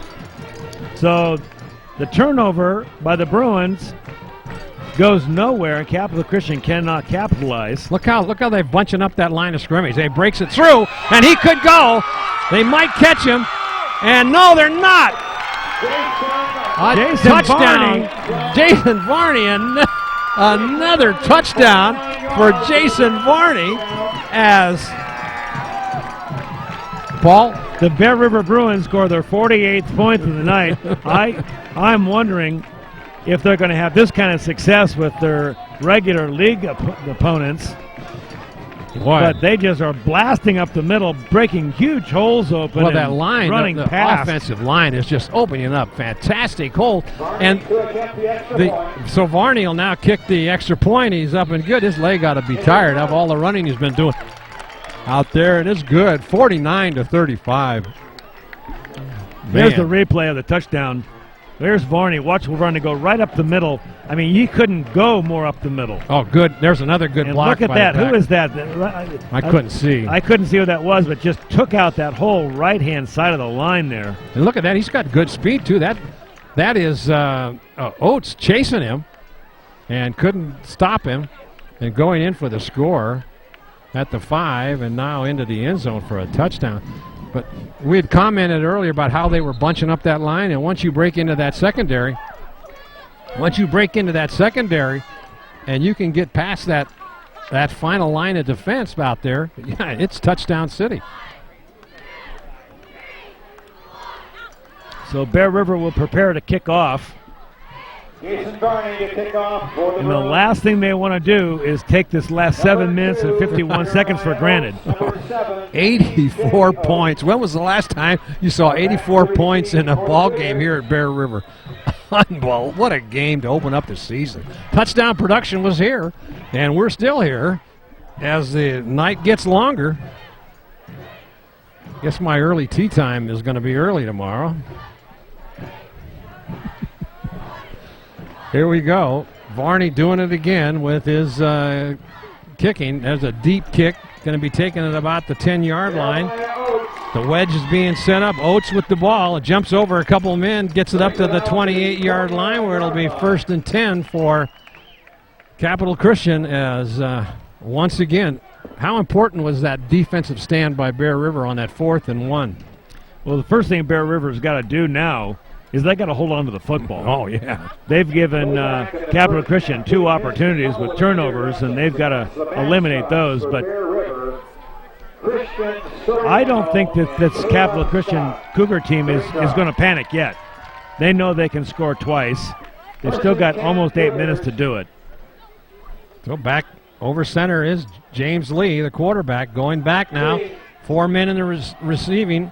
And then off, he might have been out of bounds, and he said, no, that's what it looked like. That pass was to T.J. Oates. He caught it, but was out of bounds. All you need to do is get 1 foot in, but he was definitely out. 2nd and 10. So that stops the clock. Cougars at their own 29. 2nd down, 10.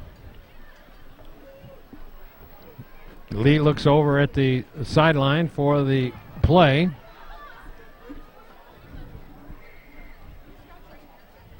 Four receivers spread out, going back, quick pass right over the middle, and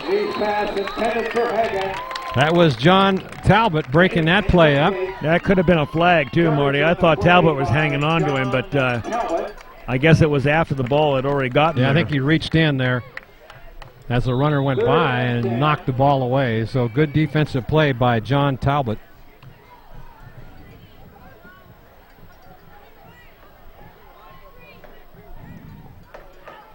Third down and 10. Going back to pass again. Oh, nice touch. They didn't make the first down, but that was a nice. That was a long pass. All the way across field. That could have been intercepted. Lee rolling to his right and then throwing back across the field to his left. Takes an extremely strong arm. Fourth down and 2. For Capital Christian. Boy. They're at their own 37. Well, let's see what kind of pass play they can put together here from their own 37. 3 receivers out to the right side. Maybe they'll try to draw Bear River. Big rush. Right over the middle and broken up. Nice defensive play in there by Casey O'Donnell. Broke that up. That had touchdown written all over it had it been completed. Also in there was Cole White, number 21. Cole White on the coverage. Cole White got his head in there and knocked that ball away. And In Cougar territory. Bear River will hold and take over on downs. Now it'll be grind out on the ground as once again almost 12 men on the line of scrimmage, and Brandon Valero up the middle. And Valero, the ball carrier. A gain of about 3. Tackler for the Cougars was Paul Robertson. 6 minutes and 29 seconds left. They'll continue to grind now on the ground. No need to take too many chances. They're up by 2 touchdowns and roll out. Oh, they got a touchdown in the works if they can get it over there to the receiver. They do, and taking it in. Barbic. That is Barbic. Wow. What a play. A rollout by Matthias. And you know, I want to say, last week in the NU scrimmage, we watched Brendan Barbic, Garrett Barbic, drop a number of passes, and we commented on that. Right. He is the favorite receiver of Matthias, and that was a beautifully thrown and caught ball. Barbic caught that over his left shoulder, over the defender. Nicely done. You know, just about the time we said Bear River, no taking any chances, just grind it out. Well, they throw one to the back of the end zone for a score. The way the Cougars were bunched up at the line of scrimmage with almost 11 men on the line of scrimmage, that was a great call. You roll out to the left and then send the receiver deep, goes one-on-one, puts the ball up, a nice touch pass right on the numbers, and there's 6 points for Bear River as a band plays on. And 91 points have been scored tonight. 91 points. When was the last time? I have never been to a high school football game where 91 points have been scored. I want you to know, I've been coming to Bear River football games since 1988 when the school first opened. They started with juniors only and on the varsity. And I have never seen this many points scored. This has been a fun game to start the season with.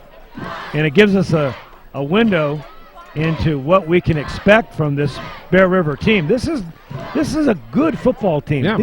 This Cougar team is not a pushover team. No, they're not. And the Bear River Bruins are just manhandling them both at the line of scrimmage, and I think that we're looking at a long and deep run by Bear River this year, and perhaps a playoff team.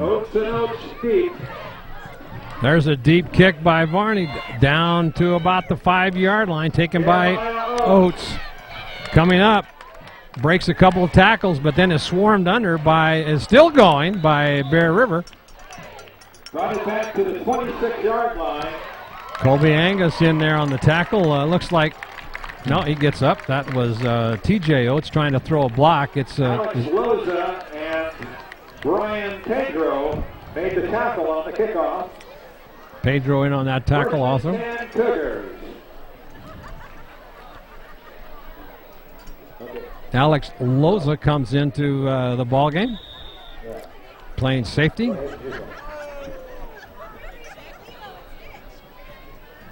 So the ball will be spotted on the 25-yard line.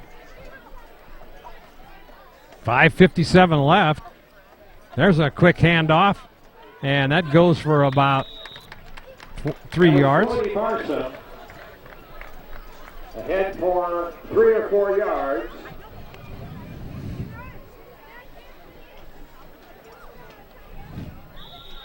Good shot of Drew Reed there. And Steven Rodriguez. 2nd and 7. Second down, 7 to go. Wide receiver split out to both sides. Quick handoff up the middle. Now all of a sudden when they really need some points, I guess they're changing their game plan and maybe working on their running game for next week. Well, I don't think they've given up yet. They're down by 19 points, but still, you wonder why they're going to make a handoff like that up the middle when they can put the ball in the air.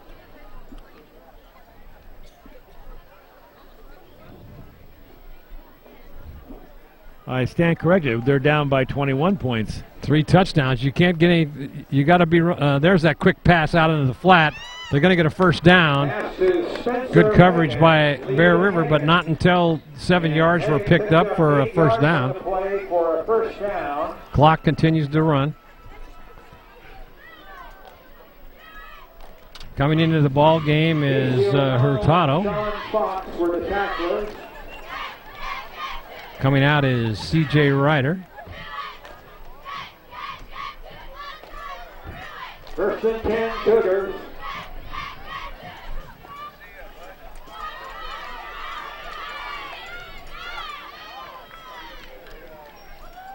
Going back to pass, quick drop, being rushed, throws it over the middle, complete. That could, oh, nice tackle. That could have been 6 points right there. Jeremiah Oates wide open in the middle of the field again, and that little dart pass by Lee, Yep. but the quick tackle by Casey O'Donnell on the shoot top saved the touchdown. Oh, I did. That's about the 3rd time he saved a touchdown tonight. So good defensive play in the secondary by O'Donnell as that was close to 6 points. They can. This Cougar team can strike from any point on this field. They're scary. Well, let's see what Lee will do now. First down, midfield. Going back, 4 receivers deep, and it's going to coming over and making the interception. But there's going to be a. That is Talbot, but I think he's still running, but I think there's going to be pass interference. But I think it'll be offensive pass interference. You think they might have pushed off on it? I think that the offensive wide receiver pushed off of Talbot. I didn't see that. Let's see which way they call it. They didn't call it. They Bear River gets the call as. We'll see what the penalty is about. And they're discussing it now midfield.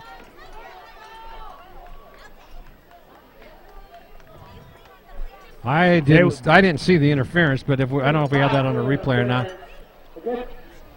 It is. 15 yards, first down. Here's the replay. Let's see if we can pick it up here. Now, I thought there was a push. Penalty, pass interference. I see what happened. There was a block on the receiver there, which allowed him. Looks like Loza came over and hit the receiver before the ball was caught. You can't do that, so that's 15 yards, and that nullifies the pass interception. So now the Cougars back on a drive again, going back, plenty of time. Pass is thrown deep, going up for it, and nice defensive play in there by Casey O'Donnell. That ball hung up a little bit, and O'Donnell had a chance to get underneath it and actually run with the receiver.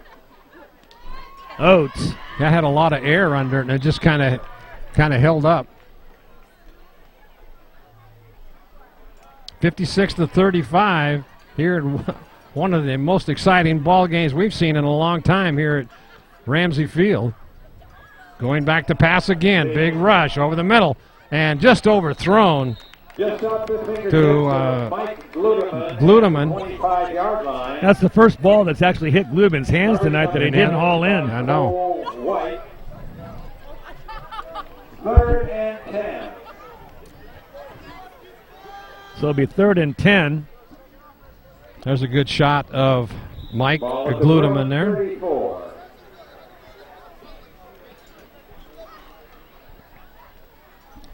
Going back, quick two-step drop. Oh, and it's dropped by Jeremiah Oates, and I bet you won't see that very often during this season. That's true now. You know, and the fatigue factor, I think, Marty's starting to come into play. He took his eye off that ball just as it was getting to him. Didn't catch it first and then run. So it boils down to a 4th down play with 3 minutes and 2 seconds left. The Cougars have to convert. Robbie Berg comes off the field. Ibanez goes in, going back, big rush. Now he's going to take it up. He fumbles the ball, picks it up, continues to run, and then is dropped down on at about the Bear River 30-yard line where Bear River will take over, 1st and 10, and that probably could be your ball game right there. Bear River should be able to, if they can hold on to the ball, they should be able to run out the clock.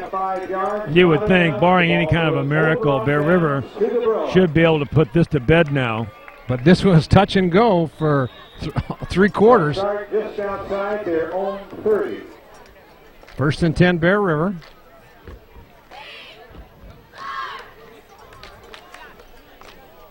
Running formation. Quick handoff up the middle, and holding on to the ball is Colby Angus. He takes it for about 2 yards, and it'll be 2nd and 8. The scoreboard doesn't say whether the Cougars have any timeouts left. I think they may only have 1. Bear River taking a lot of time. Coming in is Pedro into the backfield. Oh, he's doing the quarterback. He could come to the sideline. So let's see. There's a quick handoff. There's a flag called. A pickup of about 4 yards. Maybe a man in motion. Let's see what they call. It was thrown early. 30, 31, 41. Correction, Andrew Orr Illegal procedure. and Jordan Waterman combined on the tackle. So they'll more than likely take the penalty.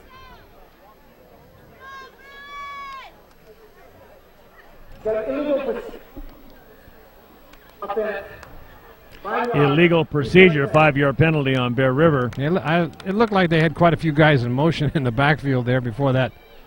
Well, I think you've got the second unit in, for the Bruins. but they've got to get some playing time. At their own 27. Jake Coburn is in there on the line, on the offensive line. Quick handoff over the right side, and running with the ball, making a couple of spin moves, getting the first down, going all the way on down, but then fumbled the ball. Let's see who got it. Up by the Cougars again. So wow, I think that's Jarrett. 3rd turnover. Johnny Jewett. Was that Jewett with the ball carrier? I believe it was. Yeah, and he's holding his arm now. But he made a wonderful run over right tackle, the hole that's been open all night, but coughed the ball up just as the play was being whistled dead. So the Cougars, with 1:55, will come back out, and I'd imagine they'll be throwing for the end zone. Probably, you're right. Yeah.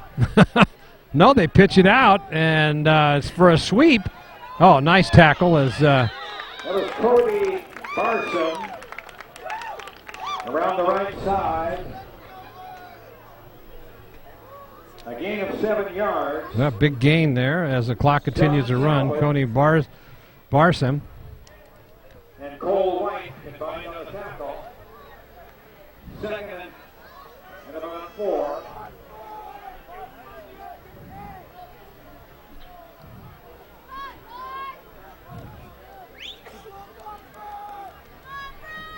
.116 and counting. There's a quick handoff up the middle. And big gain, 1st down. A couple of missed tackles in there by the Bruins. It's Sean Mazar. He has been carrying the ball all night for the Cougars, and that's one of his biggest gainers. I think the Cougars are just content now to run the clock out.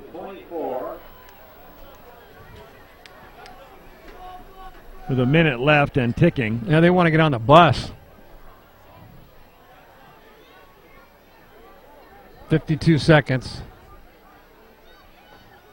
And another handoff. And that'll take the ball down to the 15-yard line as the clock continues to run. 56-35. What a game tonight. 91 points scored. That's got to be some sort of record here at Ramsey Field. So there's a pitch. Big cut around the left side, brought down in there by the right side of the Bruin defensive line. That'll go as a first down. And they'll stop the clock to move the chains. Timeout taken by Capital Christian. Maybe they should have started this running game a little bit earlier. They might have opened the passing a little bit more. I think it's because the second team defense is currently in. And the Cougars don't have much of a second team because they just don't have that many players. So Marzarm is having a field day, but now they're going to let the clock run down. There it is. Originally they said they were going to have a timeout, but they're just going to let the clock run out, and that is the game. There's your final score. Bear River 56 and Capital Christian, a fine offensive team, comes up with 35 points. So 91 points scored here tonight. Bear River on top. The fans go away happy here from Bear River, and all set for a game next week on the road for Bear River, and we'll be stopping by Nevada Union to see the Nevada Union Miners for the first time this year. Looking forward to that game, Marty. Yes, certainly are, and that'll be against Rockland Thunder. And we'll see these Bear River Bruins a few more times this season before the playoffs. This is going to be a very exciting team to see, and so I'm sure we will have more of their games. And so there's the handshakes at the middle of the field, and we come to a close here on this first game of the 2008 season for Bear River. They come out on top by a score of 56-35. It's getting a little chilly up in the stands. There's a good shot of the cheerleaders who opened up the show with a great yell. As the fans file out of the stadium tonight, we'll Next week, the Bruins take on Calaveras High School of San Andreas on this field. oh, they're going to be playing here on Friday night. 8 wins, 3 losses last year. Playing Calaveras, as so they get 2 home games. Yeah, the player of the game for Bear River tonight was Johnny Jewett. There he is, Touchdown Productions player of the game tonight, number 29, Johnny Jewett. He had quite an evening. In fact, quite a few of the Bear River players had a great evening tonight. But Jewett, I mean, if there ever was a player of the game, he was Mr. First Quarter, Second Quarter, and helped him to close it out the end both ways. Offensively and defensively, we watched his strength and his speed, and a very deserving player. All right, so we'd like to tell you that this NorCal Game of the Week has been underwritten this evening by Hanson Brothers Enterprises. Hanson Brothers Enterprises, their goal is simple: provide you with great customer service and continue to be a contributor to the community. That's Hanson Brothers Enterprises. And by Hills Flat Lumber Company. Hills Flat has been your local home center since 1921, and now they have 2 locations to serve you in Colfax and their new store in Grass Valley. And by Mike Bratton State Farm Insurance and Financial Services. Mike Bratton knows a winning team when he sees one, and that's why he supports the NU Miners and the Bear River Bruins. Soft Answers. Dallas Wivholm is your local computer specialist in computer software management, design, and consulting. And Debbie and Dallas love to watch their son John play for the NU Miners. And by Seifert Physical Therapy. John Seifert is an expert in manual therapy and is proud to be a part of the Bear River Bruin football program. Chan Moon and Kirschbaum OD. Doctors Jerry Chan, Lisa Moon, and Stephanie Kirschbaum operate one of the most progressive optometrist offices in the county, protecting your most precious gift of sight. And Extremely Green. Christine and Mike Hoxie have opened our first all-green, earth-friendly gifts and goods store in Grass Valley, offering products for an earth-friendly living. Top This Truck and Auto Accessories. It's time to pimp your ride and make your truck look good with the help of Chuck Cavros and all of the guys at Top This Truck and Auto Accessories, proud supporters of all of the Foothill sports. And by Touchdown Production, celebrating our 12th season of local sports television. This is Marty Mortensen along with Paul Brown saying thank you for joining us tonight, and be sure to stay tuned next time and join Jim Adams and Ed Martin as the defending NorCal champion Lady Miners take on the Golden Sierra Grizzlies. The Lady Miners are on the road to an unprecedented 7th straight section title, so you won't want to miss a single game. It's a preseason Lady Miner volleyball live from the Allied Gymnasium. Another great sports telecast produced by Touchdown Productions, voted one of the best by the Union Readers for 2007. Well, Paul, what can you say? 91 points scored. It was quite a ball game, and go ahead, summarize what you saw tonight. Well, what a great opener. I mean, how could we have had a better football game to start off this season? And let's hope the whole season is as exciting as this one. As the weather gets a little cooler here, we saw 2 terrific football programs, skilled players, and I'm looking forward to more to come here as we watch these Bear River Bruins and other Foothill teams. Well, good job tonight by the Cougars, and with that, we'll tell you that this the executive producer for tonight's show was Gilbert Dominguez. And your director, doing a fine job tonight, Maverick King. Thanks, Maverick. Great job. Titles and replay, once again, Brandon Duckett doing an excellent job there.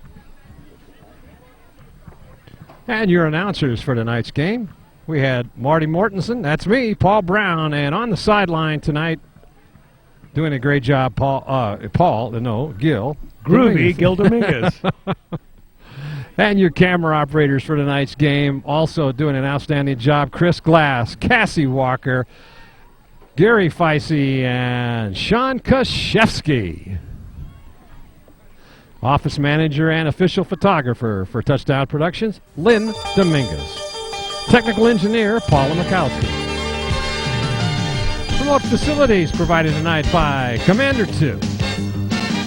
Commander 2 Maintenance, Plaza Tire and Auto Service. Combi Trophy and Awards providing our player of the game tonight. Touchdown Sportswear, DK in Stitches. Touchdown Accounting, Cinto and Graciano, LLP. We sure love to hear from you. Critique us on our first television football game of the season. Give Gil a call at 274-2206. And for Paul Brown, Gil Dominguez, this is Marty Mortensen saying thank you for joining us tonight on this exclusive coverage of Bruin football on your NorCal Game of the Week. We'll see you next time. Good night, everybody.